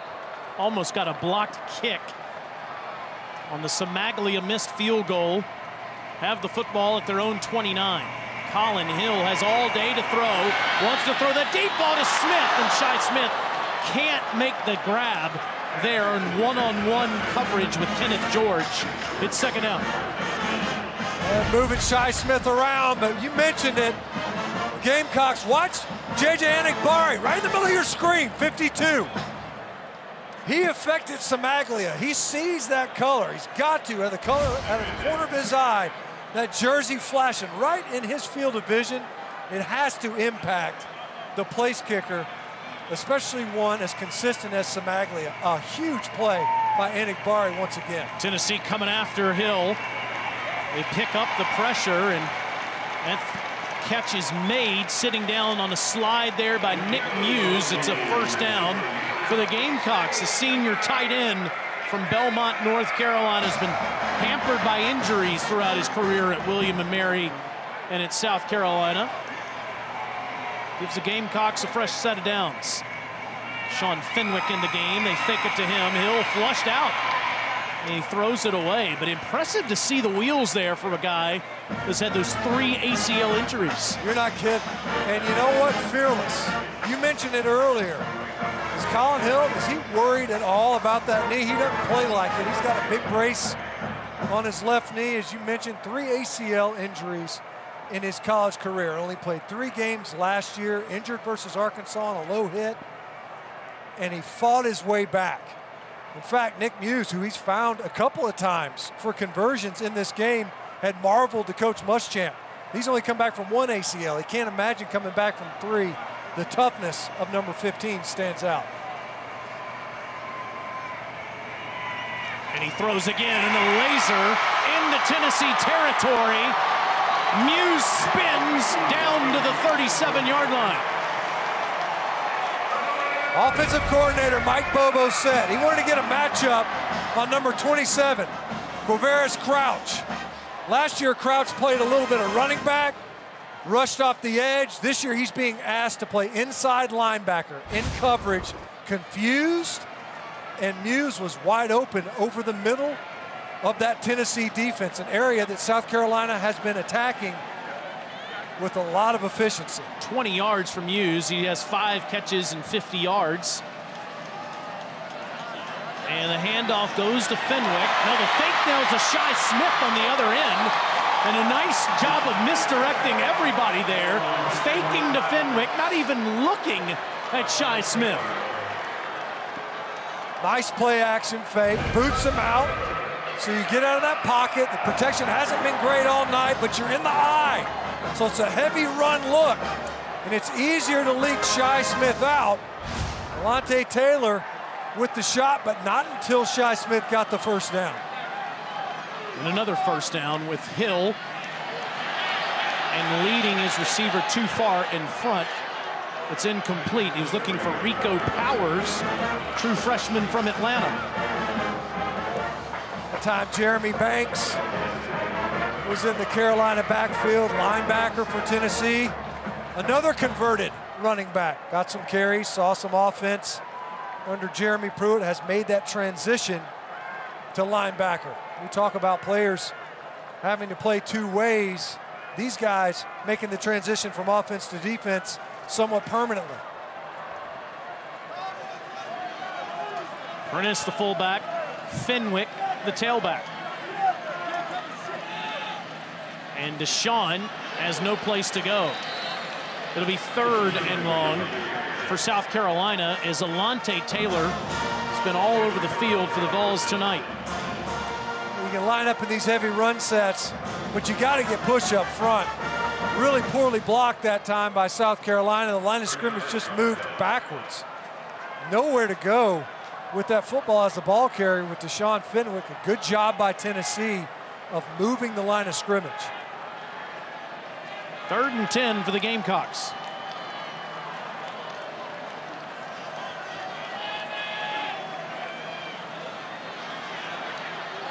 And it's a clean catch inside the 15, down inside the 10 for Deshaun Fenwick out of the backfield. We talked about running backs. Can't just be running backs in this offense. They have to protect. They have to be receivers. And Fenwick, we talked about it, didn't get a lot of running room last time. Crossing pattern, once again, stretching that Tennessee defense, especially over the middle. They're underneath defenders. Fenwick able to get a step and a big gainer to put the Gamecocks inside the 10. 20-yard catch for Fenwick, now standing next to Hill in the backfield. Collin looks his way again. Fenwick makes a man miss, dives, and they're going to mark him short just inside the 1.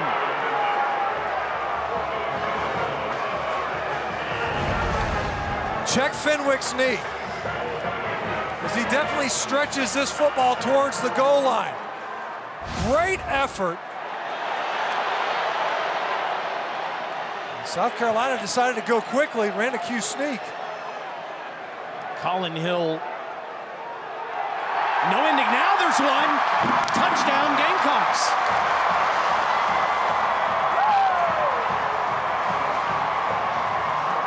You think number 15 for South Carolina is fired up? Out there jumping around on that rebuild ACL. Deshaun Fenwick, excellent individual effort. Nearly got it in the end zone. May have. South Carolina said, forget it. Let's not wait on a review. Let's just get it in and leave no doubt. A little bit of delay, but eventually those hands go up. How about these offenses here in the second half?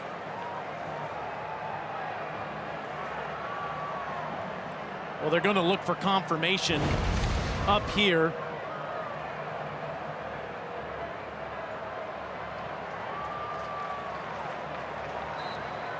Hard to see anything there. I mean, assuming it stands, Stinch, that's a 10-play, 71-yard drive to start the half, and then a 4-play, 75-yard on top of it for South Carolina in their first 2 drives of the second half.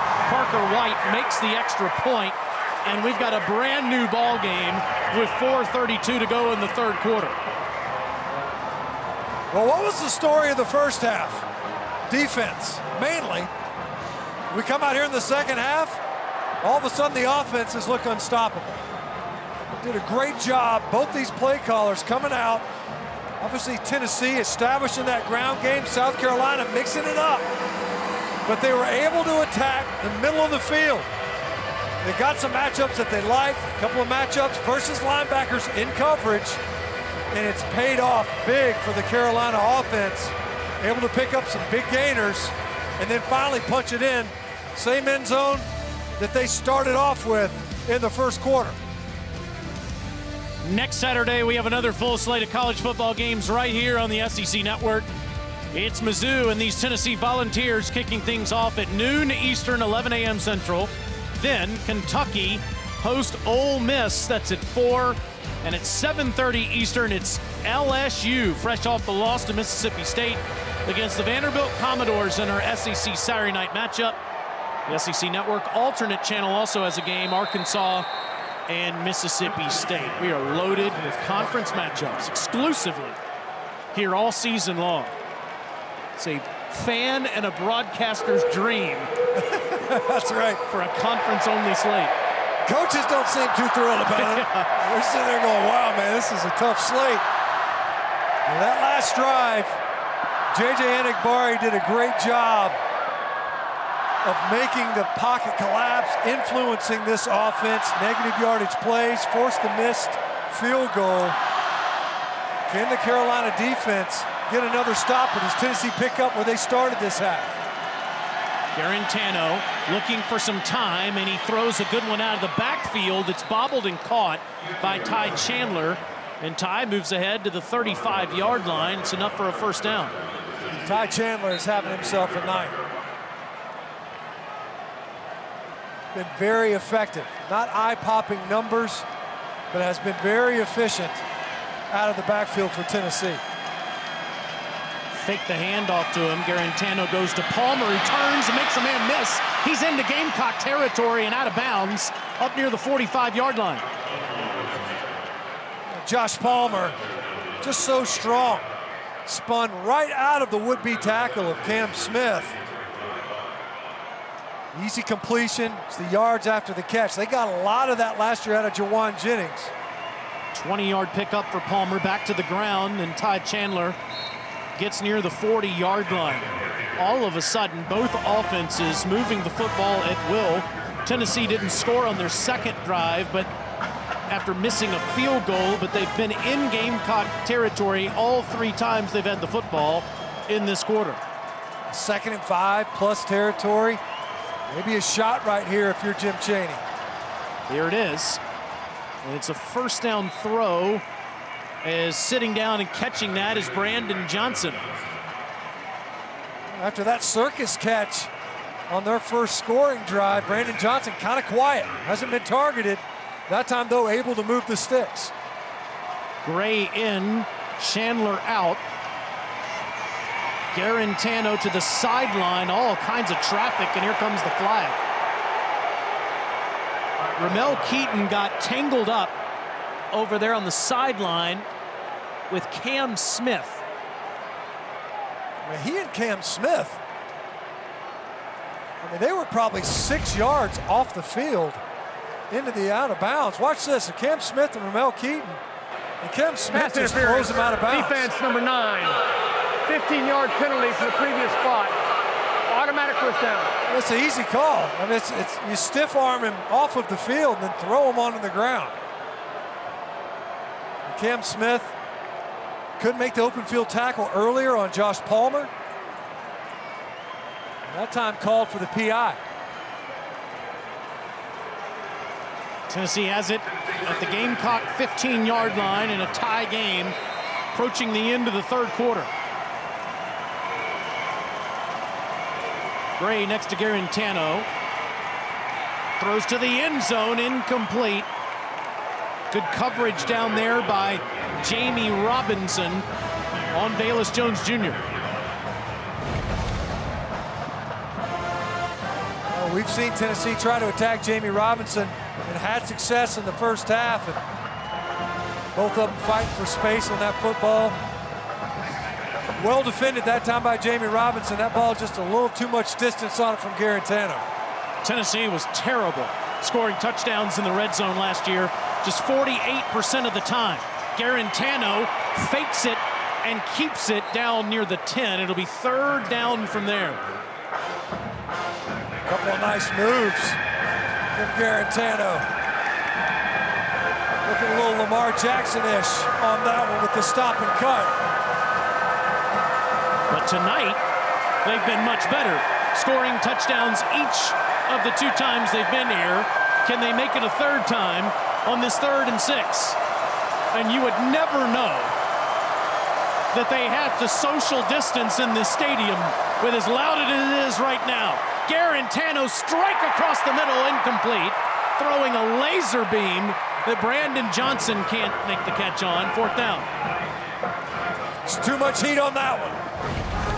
Has a tight window, things happen quick, bang, bang in the red zone. If he puts it on Brandon Johnson, he's got a chance right there. He's got the first down regardless. Just couldn't quite put it on him. Wasn't a strike, it was a ball outside. That's right, but it had heat on it, no doubt. Yeah, take your base. Now Samaglia to try to get back on track. 2nd best field goal percentage in school history, but missed his first time. This from 27 yards. And that's more like it. And the Vols are back on top with 2:18 to go in this third quarter. Jeremy Pruitt's team now on top. This game typically goes down to the wire, but South Carolina didn't have anything for the Volunteers last year in this game, as Jarrett Guarantano entered on the third series of the game after the first play brought the Hilinski to Shi Smith 75-yard touchdown. Marquez Callaway with a punt return to the house. Muschamp's team was on top at the half, but it was all orange shirts in the second half. Kevon Bennett all over the quarterback. Batuli with the block punt and the touchdown. That was the beginning of this current 6-game winning streak for Tennessee, trying to make it 7 tonight. A game where Jarrett Guarantano didn't even get to start. You know, they opened up the game. Jawan Jennings is in there at quarterback, Brian Maurer. They had to manage that quarterback position really delicately a season ago. Guarantano comes off the bench and is able to help lead his team to a big victory. The only loss, incidentally, that Will Muschamp has ever had versus Tennessee as a head coach. Jeremy Pruitt was 2-5. The Vols, that was their record on the season going into that game. Finished the year 8-5, now ranked 16th in the country, and with the lead over the Gamecocks right now, Alyssa. Yeah, guys, I was standing on the sidelines just a few minutes ago listening to the Tennessee defense as they came off the field after the last South Carolina touchdown. And a lot of times after defensive breakdowns this late in the game, the guys start jawing at each other. They're not happy with each other. It was not the case for Tennessee. Jalen McCullough, their DB, was really leading the charge, saying, guys, it's almost the fourth quarter. We have to go. That was something Henry To'o told me too. Last year, these guys were young. It just means they get to pick up where they left off last season. They feel like they're playing some of their best ball right now. Certainly are. Both teams looking so strong offensively in this third quarter. Zaquandre White tries to hit it to the outside, and he'll get a couple there. It'll be second down. Cinch, what's been the difference for Mike Bobo's offense here in the third quarter, scoring touchdowns each time they've had the ball? I do think that they've done a much better job on first down productivity, something that they had to emphasize. They opened the game that way, but then they got away from it as far as how well the defense was playing them on those firsts.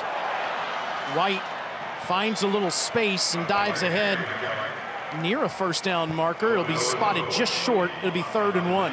Back-to-back carries for the South Carolina offense. And you can see a little bit of burst from Zaquandre White, who has really been the featured back here in the second half after Kevin Harris getting most of the carries in the first. That arguably could be part of the difference that we've seen. The other piece, though, is that they were able to hit a couple explosives. Hit Xavier Legette downfield, and then you started tackling at the middle of the defense for Tennessee successfully. On an end around, Shi Smith. Did he get the sideline? I don't know. Mark short. That spot looks well. I don't know if he got the first, but I don't know about that spot. Neither does Will Muschamp. He's standing right there. I'm sure he will assist the line judge. He's talking to his coaches upstairs, wondering if he should challenge that.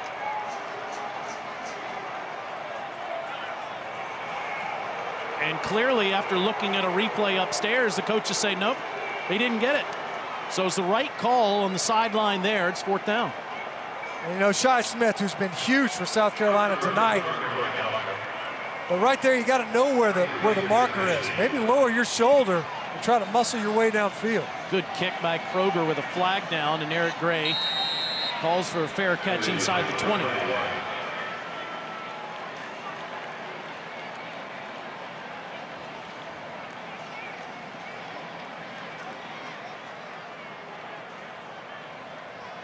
Officials haven't been too busy tonight. Just 3 total penalties have been called in this game.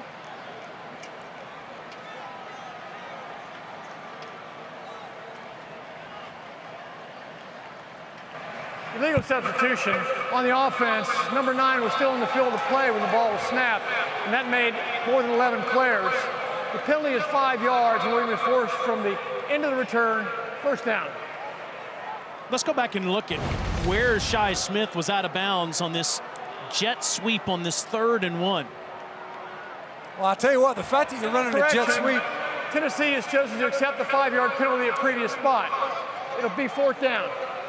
That means Tennessee will force South Carolina to punt again after Kroger had a good one, so we'll do this again. And if you're South Carolina, you hold your collective breath. As Will Muschamp said, Kroger, he's an athlete, he's a good punter, but he's not very consistent yet. So you force him to punt it away one more time. We've already seen some adventures in special teams here tonight. That's a bang-bang play on that end around, a fly sweep rather to Shi Smith. You gotta find a way to get that yardage right there as you're running to the boundary. See if Tennessee can get some yardage after taking this penalty as Kroger try to punt it again to Eric Gray after a good one last time. Came after it. Gray fields it, and it'll end up netting Tennessee about 13 yards by accepting that penalty. Tonight, it's the premiere of SEC Football Final, hosted by Dari Nowkhah, Gene Chizik, Chris Doering, and Roman Harper. I'll take you through the biggest stories of the day and break all the games down. It's at 10:30 Eastern right here on the SEC Network and the ESPN app. Really have enjoyed watching Roman this season. I know you've been on a lot with him on SEC Now, a Super Bowl winning player with the New Orleans Saints and a Crimson Tide defensive back. Chris Doering has been working out like a crazy man as they've delayed the start of the season. Thankfully, he's put the weights down. It's time to play some football. He looks hungry. I'm gonna buy the guy a sandwich. And the flag comes in here as we approach the end of the third quarter, just 41 seconds remaining. Prior to the snap, false start, offense number 75. 5-yard penalty. Remains first down. Now, I know we've had flags on consecutive plays as Jerome Carvin gets one there, but Cinch, I'm pretty impressed at the lack of flags we've seen in the first game with such little practice time. When you pointed that out earlier, and it's felt like a pretty clean game. They've certainly let them play, especially in some of these contested throws, but nothing where I think it's been missed. That's a credit to both these teams. They played a relatively clean game. Eric Gray has a hole, and he gets out near the 34-yard line, picking up 6. Will Gray and Chandler be the face of Jim Chaney's offense this year? This guy, Gray, was the MVP of the Gator Bowl, rushing for 115 yards in the win over Indiana, and he had 246 versus Vandy in the regular season finale. 94-yarder versus the Commodores. It set a record. Longest run by a freshman in conference history. Garantano is just going to let the clock run out and get ready to play the fourth quarter. Wouldn't you know it? It's a one-score game between the Gamecocks and the Vols. Geico.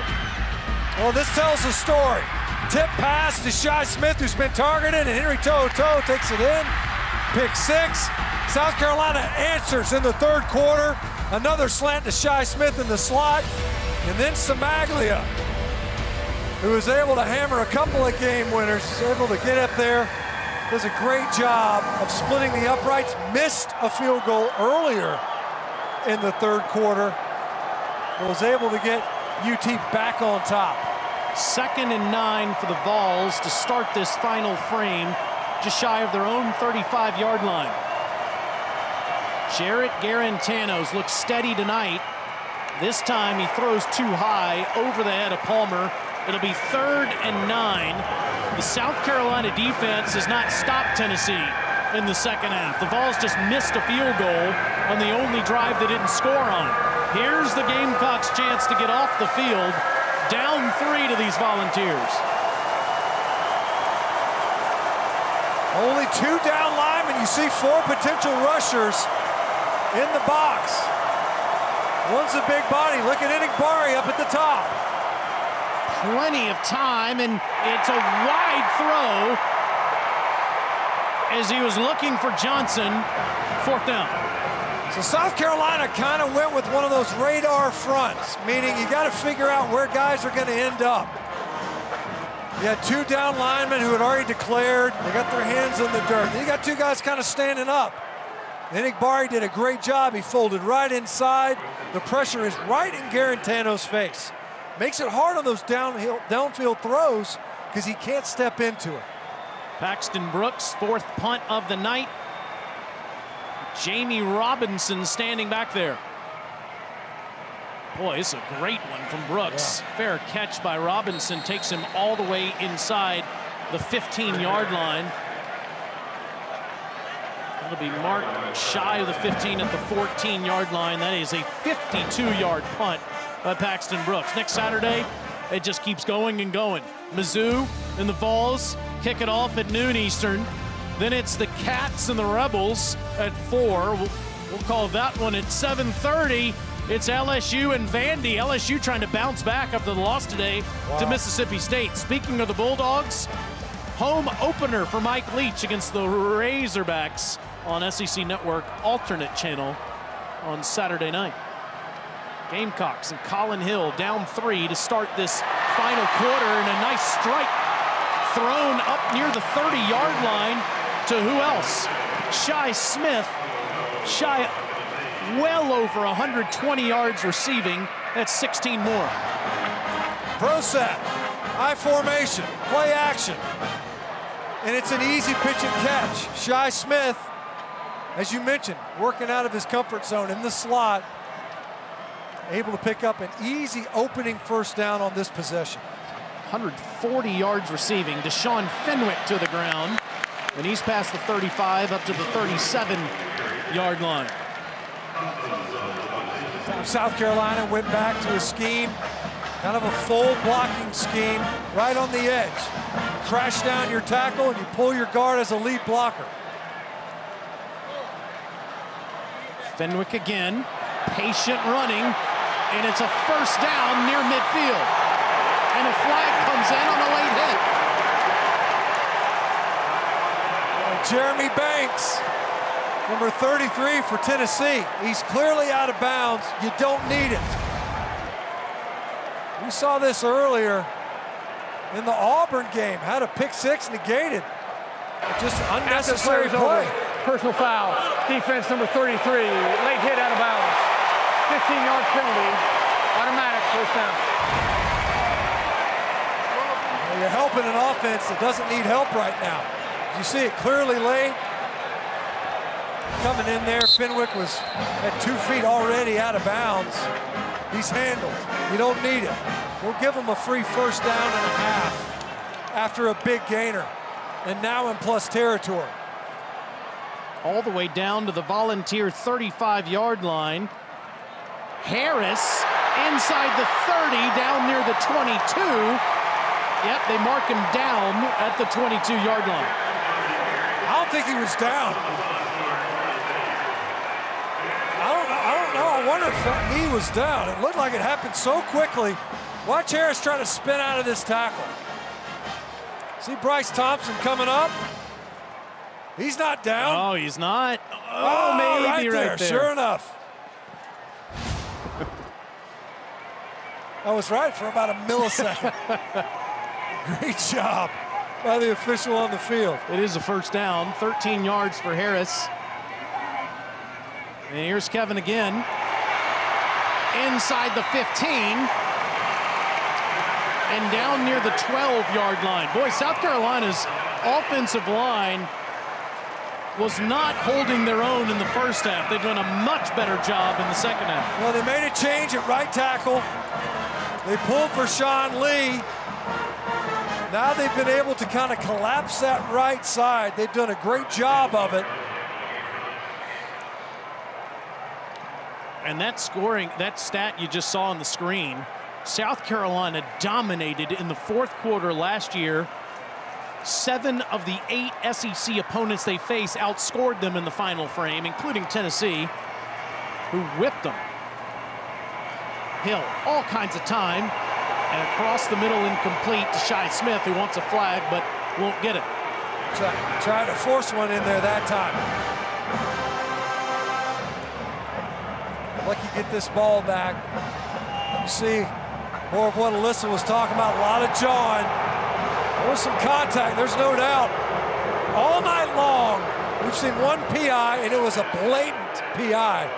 But this officiating crew, they've allowed the defenders and these receivers to be very physical in their routes. As that ball arrives, We've seen a lot of physical finishes to these throws.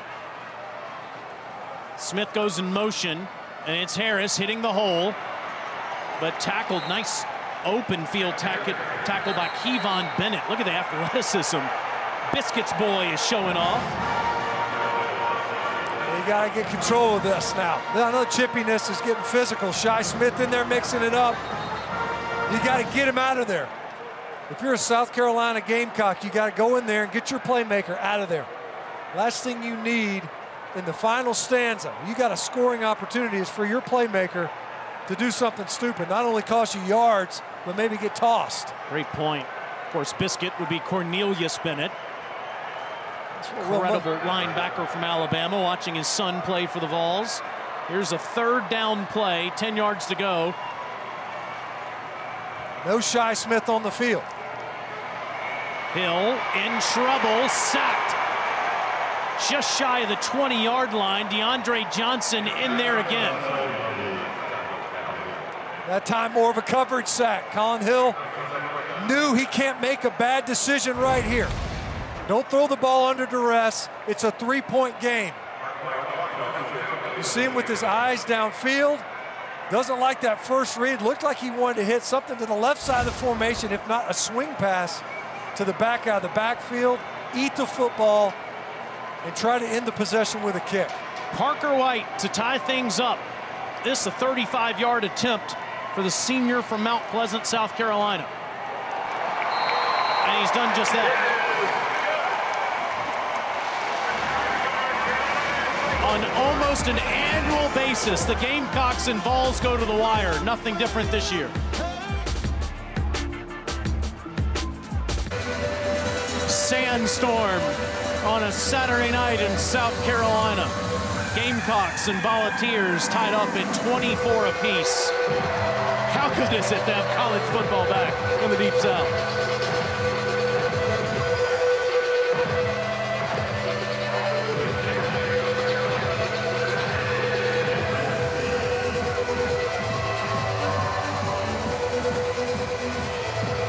Parker White, make it Mitch Jeter, actually. It's kicking deep to Velus Jones, and Jeter's done a good job kicking all night. Tennessee starts at the 25. Let's look at the comeback moment, supplemented by Aflac. We talk about what's gone on.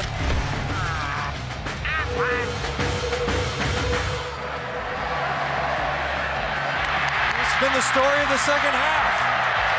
And Shi Smith once again helping to lead the charge. Deshaun Fenwick in space, fighting his way down to the goal line. They punch it in on a QB sneak.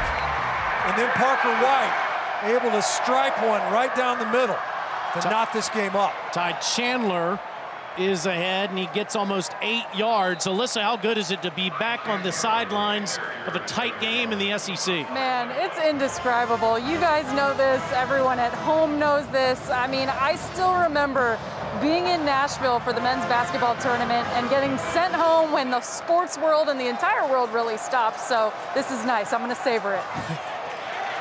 And Chandler right at the 1st down marker to the 35-yard line. And that really puts things in perspective, what she just said. I mean, world stopped that day in the 2nd week of March. And if you're a big fan of the SEC, the basketball tournament's going on in Nashville. They say, everybody go home. It's the last time we've really seen Southeastern Conference action until today. Well, and spring practices were going on. Tennessee, I think, got 2 practices in before they got shut down. Garantano fakes to Gray. From a muddy pocket, he finds a wide open receiver streaking down the sideline inside the 35-yard line. And it's caught by Johnson. Brandon Johnson's had a big night, the 5th-year senior, with another catch, this one for 33 yards. And Jarrett Garantano took a shot, stood in there, and delivered it downfield. Going quickly, Garantano wants to throw the deep ball, end zone, touchdown! Josh Palmer. 33 yards to Johnson, 32 yards to Palmer. Went after Cam Smith, who's been in at corner here in the second half. Got called for a PI earlier. See this matchup outside. James Smith just goes to the ground. Josh Palmer, an easy look and a well-placed ball from Garantano, uncontested after Smith went to the ground.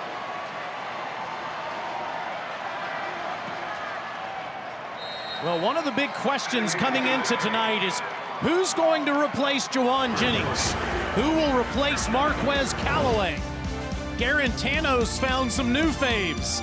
Brandon Johnson and Josh Palmer, and Tennessee's back on top.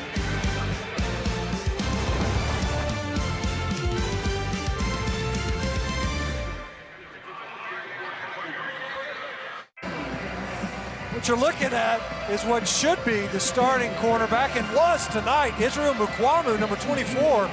Start of the game, we haven't seen him since late in the second quarter. It's been Cam Smith who's been taken advantage of. Tennessee has gone after him repeatedly downfield. One resulted in a PI.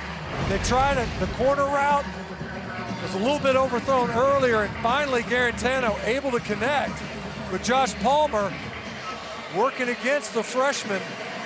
Otherwise, that's typically a 6'4", 205-pound corner who's thought to be half of one of the best defensive back duos in the country, the other being J.C. Horn.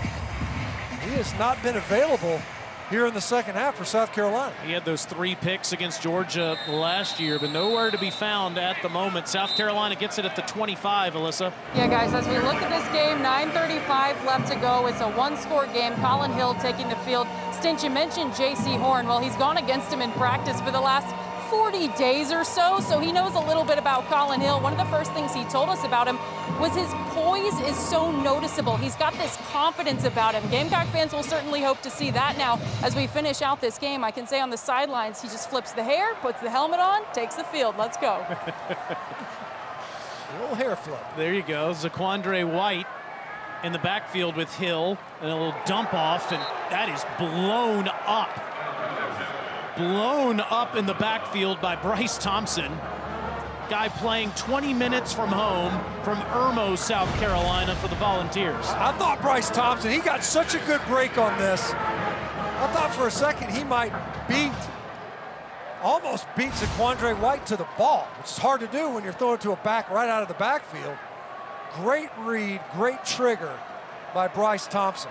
It's his 8th tackle tonight. It's a loss of 4. 2nd and 14, Hill, and that's underneath. And it is caught by Leggett, but it'll be 3rd and long. The Volunteers are all over the Gamecocks to start this drive. The pocket was bending in, starting to collapse outside in on Colin Hill. He was able to deliver it just in time, surrounded by Volunteer pass rushers who've done a good job. They have won more often than not, especially on 3rd downs. A 3rd and obvious here, they'll pin their ears back. Gamecocks 5 of 12 on 3rd down tonight. Hill to the sideline, and it's incomplete. He was looking for Leggett, and Alontae Taylor has the last word. Time, pretty good protection. As you see, one-on-one with Alontae Taylor. Looked like Taylor grabbed that jersey just a little bit. See him as he goes by. He actually pulled him towards the ball. But all night, as you see Derek Ansley there, he's fired up, the coordinator for Tennessee. Kai Kroger with his 6th punt tonight for the true freshman. This is a short one, and Eric Gray will watch it die near midfield. A short punt of just 27 yards.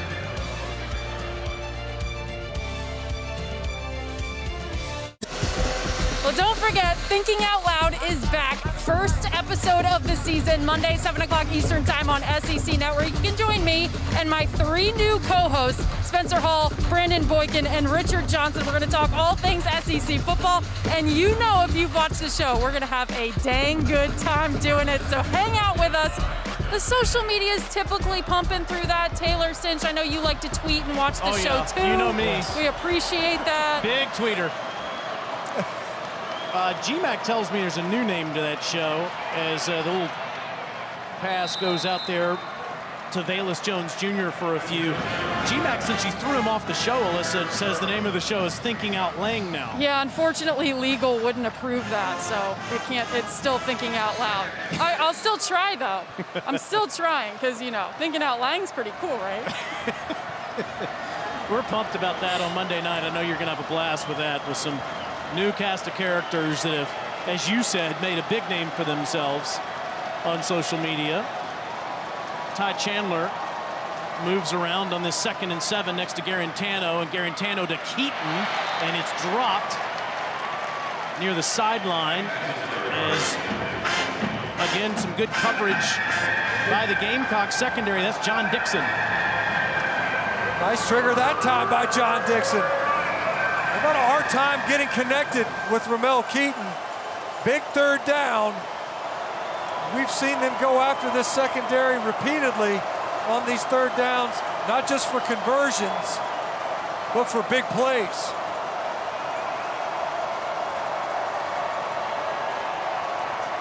Garantano over the head of Brandon Johnson. It's 4th down. Working against Jamie Robinson. They like Robinson so much. Another one of those freshman starters from a season ago. That ball high from Garantano. A missed opportunity for this Tennessee offense. They started this possession right at midfield, and they couldn't advance it even 5 yards. Now South Carolina a chance not only to get this possession back, but you're standing on your own 11-yard line to try to field this punt. That's Jamie Robinson standing there. He'll come up a little bit, make the catch at the 14. And that's where South Carolina will start.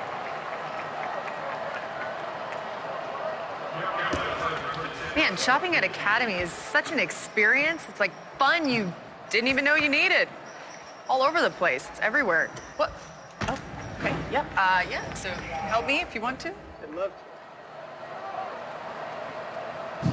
to. South Carolina with the football, 7:11 to go in the game, down a touchdown to Tennessee.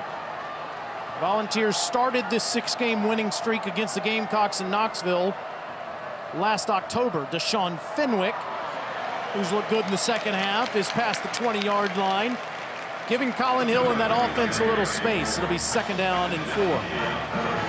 I say big Javon Gwynn, right guard for South Carolina, is one of their strongest players. The right side's doing a pretty good job. South Carolina they've had a lot of success running to that right side, into the boundary, getting some nice push at the point of attack now.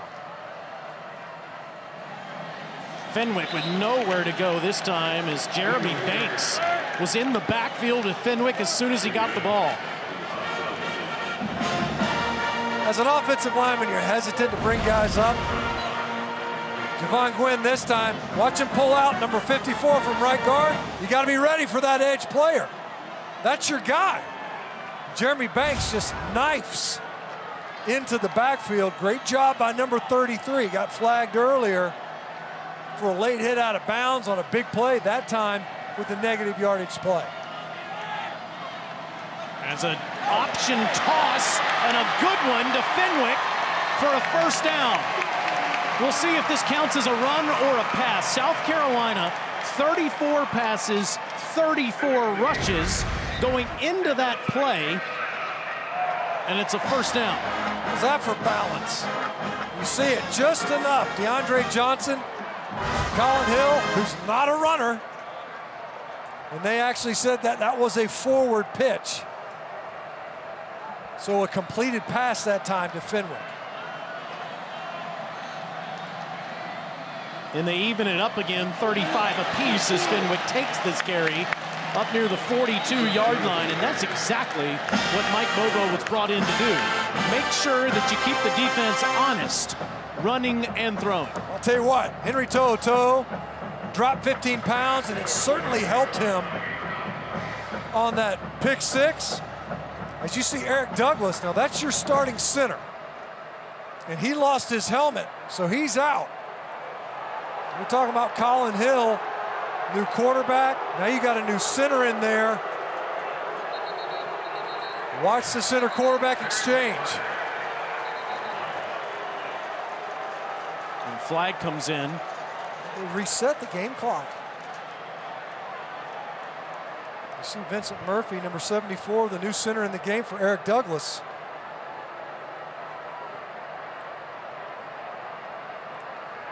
Who had to leave the game because he lost his headgear.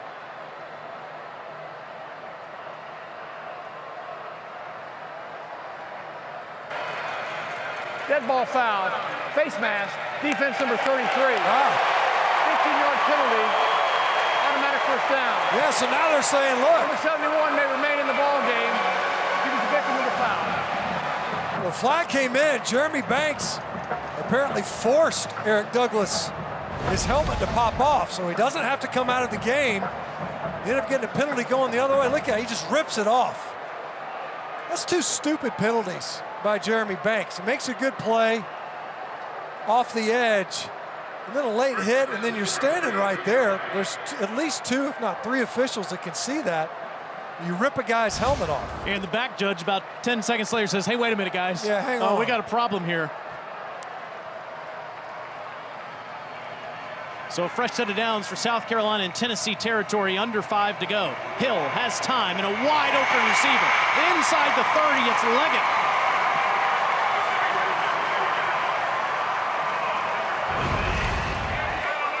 He was open for like 3 or 4 seconds. Bryce Thompson is playing inside. He's expecting safety to roll down right now, and Jalen McCullough, he's late getting there. You could see him communicating after that completion to Leggett. And on the next play, Leggett doesn't know the snap count. False start, offense number 17.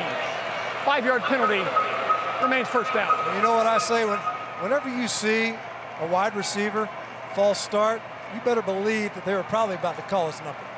Those guys are eager. You just had a nice play. They're over the football, are going to come right back to you on the outside. You get those guys, they get a little bit nervous, they get a little bit eager. Instead, it costs his offense a little bit of momentum in 5 yards. Both teams with 4 penalties tonight. Now 1st and 15 for the Gamecocks outside the Volunteer 30. Hill just throws that one towards the ground at Fenwick, who was covered up. It'll be 2nd down. South Carolina, Will Muschamp said going into this game that he was really pleased with how healthy his team is, given the limited amount of practices. That was a 1 positive that came out of August. But he is missing, like you said, Marshawn Lloyd, the true freshman that tore his ACL. And then a receiver, Jalen Brooks, was not ruled eligible tonight, and he looked really good in August, too. Gamecocks playing without both of those guys. No Ortre Smith, no Randricus Davis, both guys opting out due to COVID concerns. 2nd and 15. Hill had Muse, but it's just a little bit high for him. Couldn't make the grab. Nick Muse has been clutch most of the night. He's had conversions for first downs on a couple of key thirds. He's got to catch this football. He's got to be able to catch that football. Just run through it, man. Instead, the Vols catch a break, because otherwise, key reception, no doubt, and put him within striking distance to convert if he's not able to keep running with that ball. Let's see if the Gamecocks have 2 plays to get a first down here. On this 3rd and 15, Fenwick breaks the first tackle, gets inside the 30, down near the 27. Now, what do you do with 4 minutes and clock running, down 7? Do you go for it or you take the points? Well, it doesn't matter what I do, because they're already sending Parker White out there. So you got to wonder, you're saying, look, defense, we got to get the ball back one more time. We talked about Parker White. He's had a couple of game-winning field goals versus the Vols in his time here. We were talking with the coaches. Will Muschamp was talking about just how solid he has been. This no chip shot, though. 46 yards for White. Trying to make it a 4-point game. And a perfect kick with 3:16 left in the game. Tennessee up 31-27 on a 9-play, 57-yard drive. Now the Gamecock defense is going to have to make a stand on the Volunteers.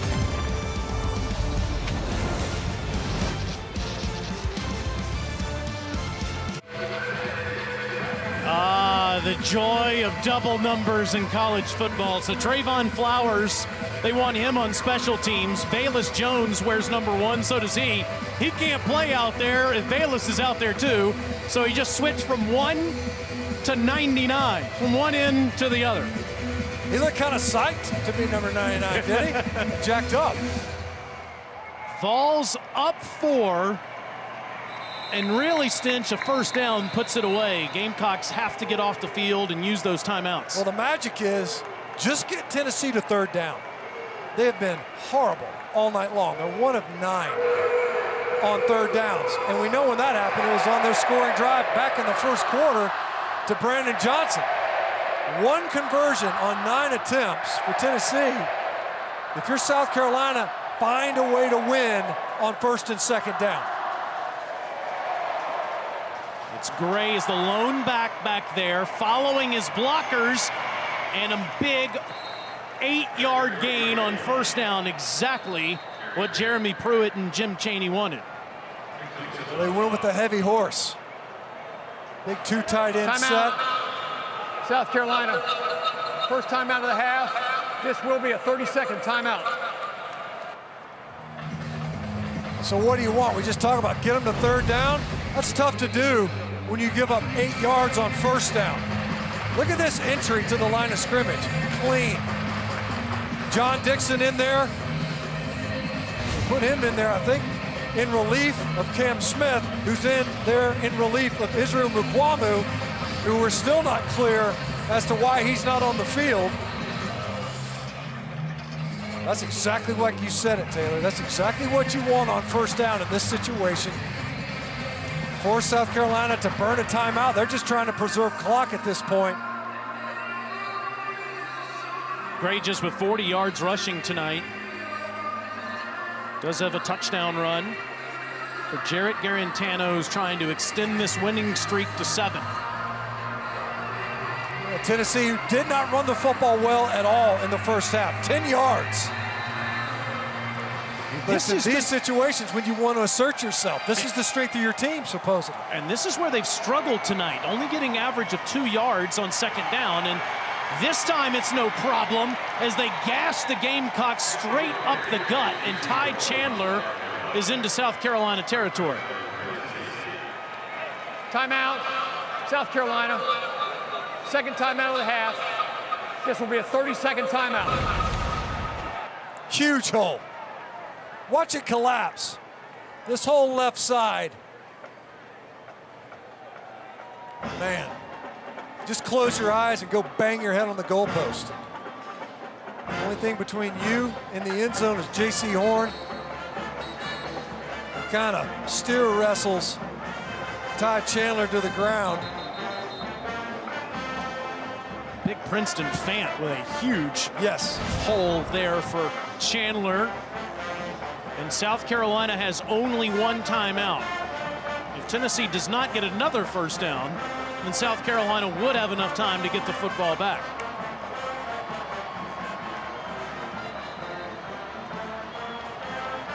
Look at the rushing yards for the Volunteers in the second half tonight. Chandler, and this time there's a flag coming in.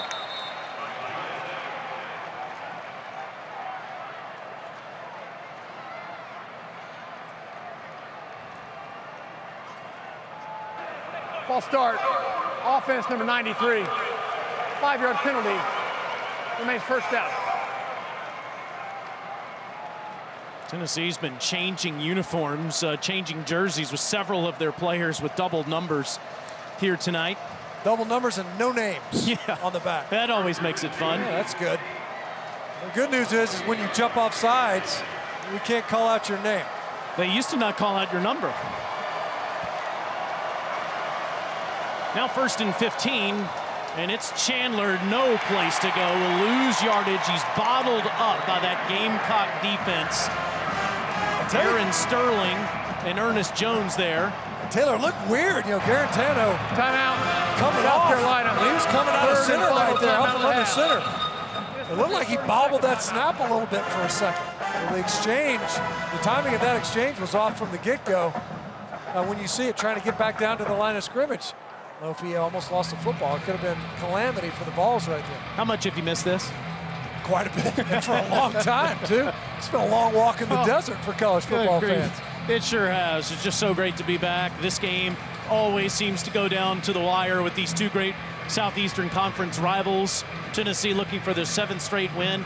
South Carolina is trying to win the first game of the year against an SEC opponent for the first time in 4 years. They've been playing uphill in the Will Muschamp era. Yeah, it's been a challenge for them, there's no doubt, especially in that opening stanza when they hit conference play.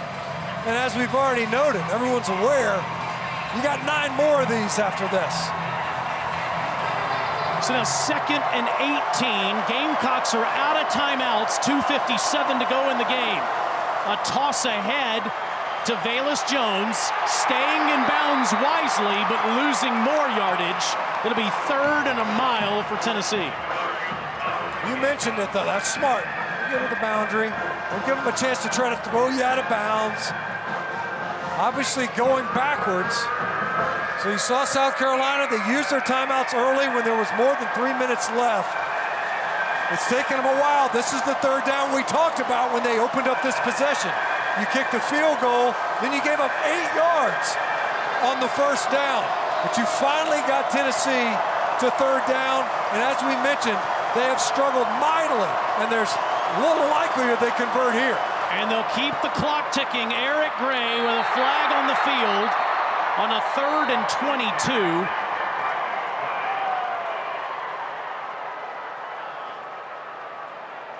Stops the clock.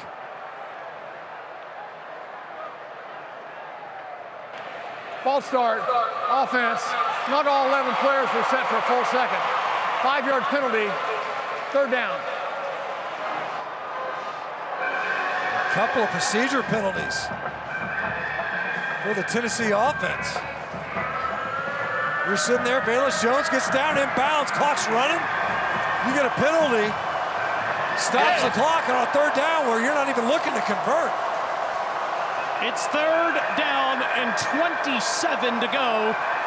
Tennessee has to get just the game clock for 2 minutes and 15 seconds. 2:15.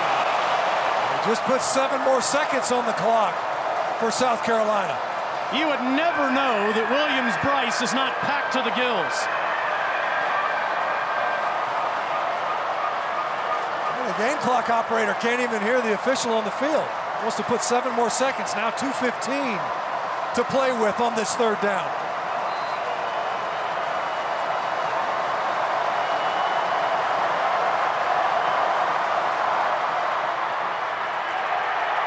Gray up near the 40, short of that, about the 39-yard line.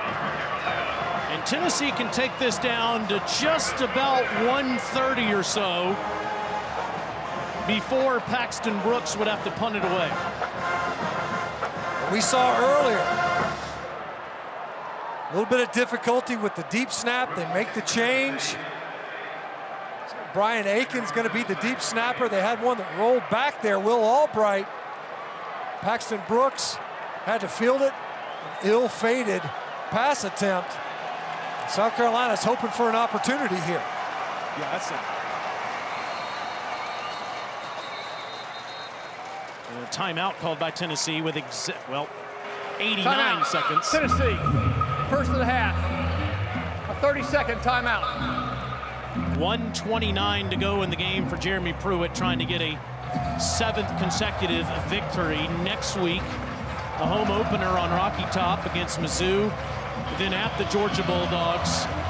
You could look at every SEC schedule and say, oh my gosh, there are landmines everywhere. Everybody has to run the gauntlet. Will Muschamp, the South Carolina coach, said, whoever wins this league will be the greatest, most deserving champion ever.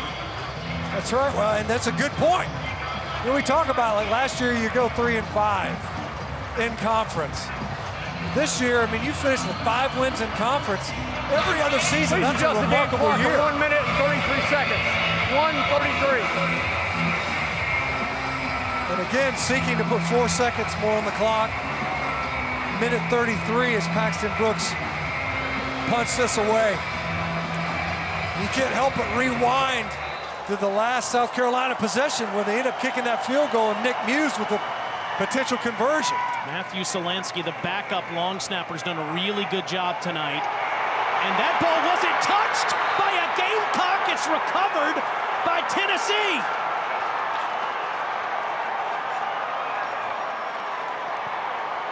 Jimmy Holiday recovers it as Jamie Robinson is incredulous at the fact that his Gamecock teammates touched it.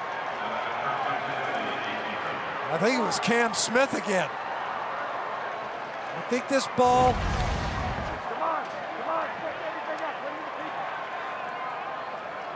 And that ball did. Bounced up, caught Cam Smith in his right leg.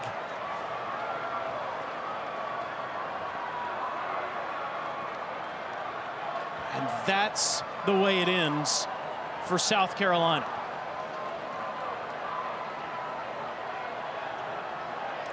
Colin Hill and the Gamecocks won't get one last chance, and Tennessee can put a knee on it and march out of Columbia with a 7th straight win, and that look says it all.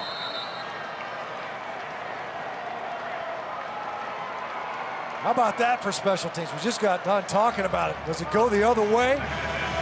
Nearly cost the Vols in the first half, but instead they get a huge break in special teams. That ball bouncing off of Cam Smith. You got about a minute and a half. Clock would have been running inside of that. But at least an opportunity to move the football down the field. Instead, you get to down it in victory formation. Well, you never knew it would end like this, but you got to give Paxton Brooks credit for executing the perfect type of punt that you would want in that scenario. Timeout, Tennessee. Second timeout of the half, a 30-second timeout. If you've been flipping around all night, Will Albright, the long snapper, had trouble getting it back to Brooks on the first punt of the game. He was benched for Matthew Solansky, and Solansky's done a bang-up job. You'd never think it comes down to a good long snap back to the punter who executes a perfect soccer-style kick. But that ball hits Cam Smith in the leg, and that's the difference. Special teams, it's been huge all season, especially in this COVID era of college football. And it proved ultimately to be a big phase of the game here tonight, exchanging field goals, the bad snap, and then of course the inadvertent touch by South Carolina to seal it for the Vols. Jeremy Pruitt's the most candid coach we've ever talked to in a meeting, ever. Yeah. Yes. I mean, it's not even close. And we asked him about special teams, and he said it'll probably come down to that, and I have no earthly idea who's going to run out there for us on special teams or what we're going to do. He was terrified. You see Will Albright rolled one back there to Paxton Brooks. Couldn't get the punt off. Tried to complete a pass. Ultimately did to Albright. An illegal touch. But then here late, Cam Smith is trying to block. Ball rolls into the back of his leg. An inauspicious ending for South Carolina after battling back. Tennessee finds a way to get a win in the opener. Well, we knew it would come down to the wire, and it did. We never knew it would end like this. Jeremy Pruitt and the Vols will take it. They've won 7 in a row. Can't say enough about the way they finished the season, but it doesn't carry over. Can you keep that momentum going? And ultimately, Tennessee was capable of doing that. Had a couple of explosive plays. The defense kept them in the game in the first half. They did a great job stopping South Carolina after an excellent opening possession. And then here in the second half as well, Taylor, South Carolina was rocking and rolling in the third quarter. They were able to get the stops when they needed it, forced a field goal, and then you get the special teams break, and it's the difference in the ball game. Will Muschamp and the Gamecocks have to go to the Swamp next week. Tennessee will host the Missouri Tigers. If you're Jeremy Pruitt, you got to be pleased. You got to be pleased with the way your offensive line finally asserted itself on some nice runs, especially in that last 4-minute drill. Well, inside of 4 minutes, you want to milk that clock, and they did. They rolled some guys up front. It wasn't always pretty, especially on the ground. Missed some shots downfield, but ultimately were able to get it done. You see the respect that Pruitt has for these Gamecocks. He's a very close friend of Will Muschamp's. They talk throughout the season, numerous times per week. Grown to have a great friendship. And Pruitt will take the win over those Gamecocks tonight. Well, he's got to be pleased with the way his team battled. And given the amount of time that they missed coming into this game, it really was a crapshoot. Regardless of the number of players that Tennessee was going to return, how game ready were they? How prepared? They kind of played their way into game shape over the course of 4 quarters. Coach Pruitt's down there with Alyssa. Coach, congrats on the win. What did you tell to your team ahead of this season opener? That I'm proud of them. I'm proud of the courage that they've had to really tackle the unknown. Same for South Carolina, same for everybody that's playing ball right now. These guys came back when we didn't really know what the future held. They stayed positive. Had a lot of adversity back home. Had adversity tonight, but our kids just kept playing. Big performance by your defense tonight, specifically Henry To'o. What did you like about what you saw from that unit? Well, we didn't play consistently the whole game. We played in spurts, and you have to give South Carolina credit. They done a really nice job. Came back when we were up 21-7. But I'm tickled to death that we won. We wanted to find a way, and I'm proud of our team and our coaches and everybody in our organization for the fight and the resiliency that they showed tonight. Bit of a different start for you guys this year than it was last year. As far as Jarrett's performance offensively, what did you see from Jarrett tonight? What did you see from your quarterback tonight? So made some good plays. Was high on a lot of balls. So we got to go back and figure out, where we're at offensively and where we can create some consistency. But we put some drives together and finished the game off. So thank you, Coach. Congrats. Big Orange with a big win over the South Carolina Gamecocks. SEC football final presented by Academy Sports and Outdoors is coming up next. For Matt Stinchcomb and Alyssa Lang, I'm Taylor Zarzer saying goodnight from Columbia, South Carolina. Tennessee outlasts the Gamecocks 31-27. Can't wait for week 2.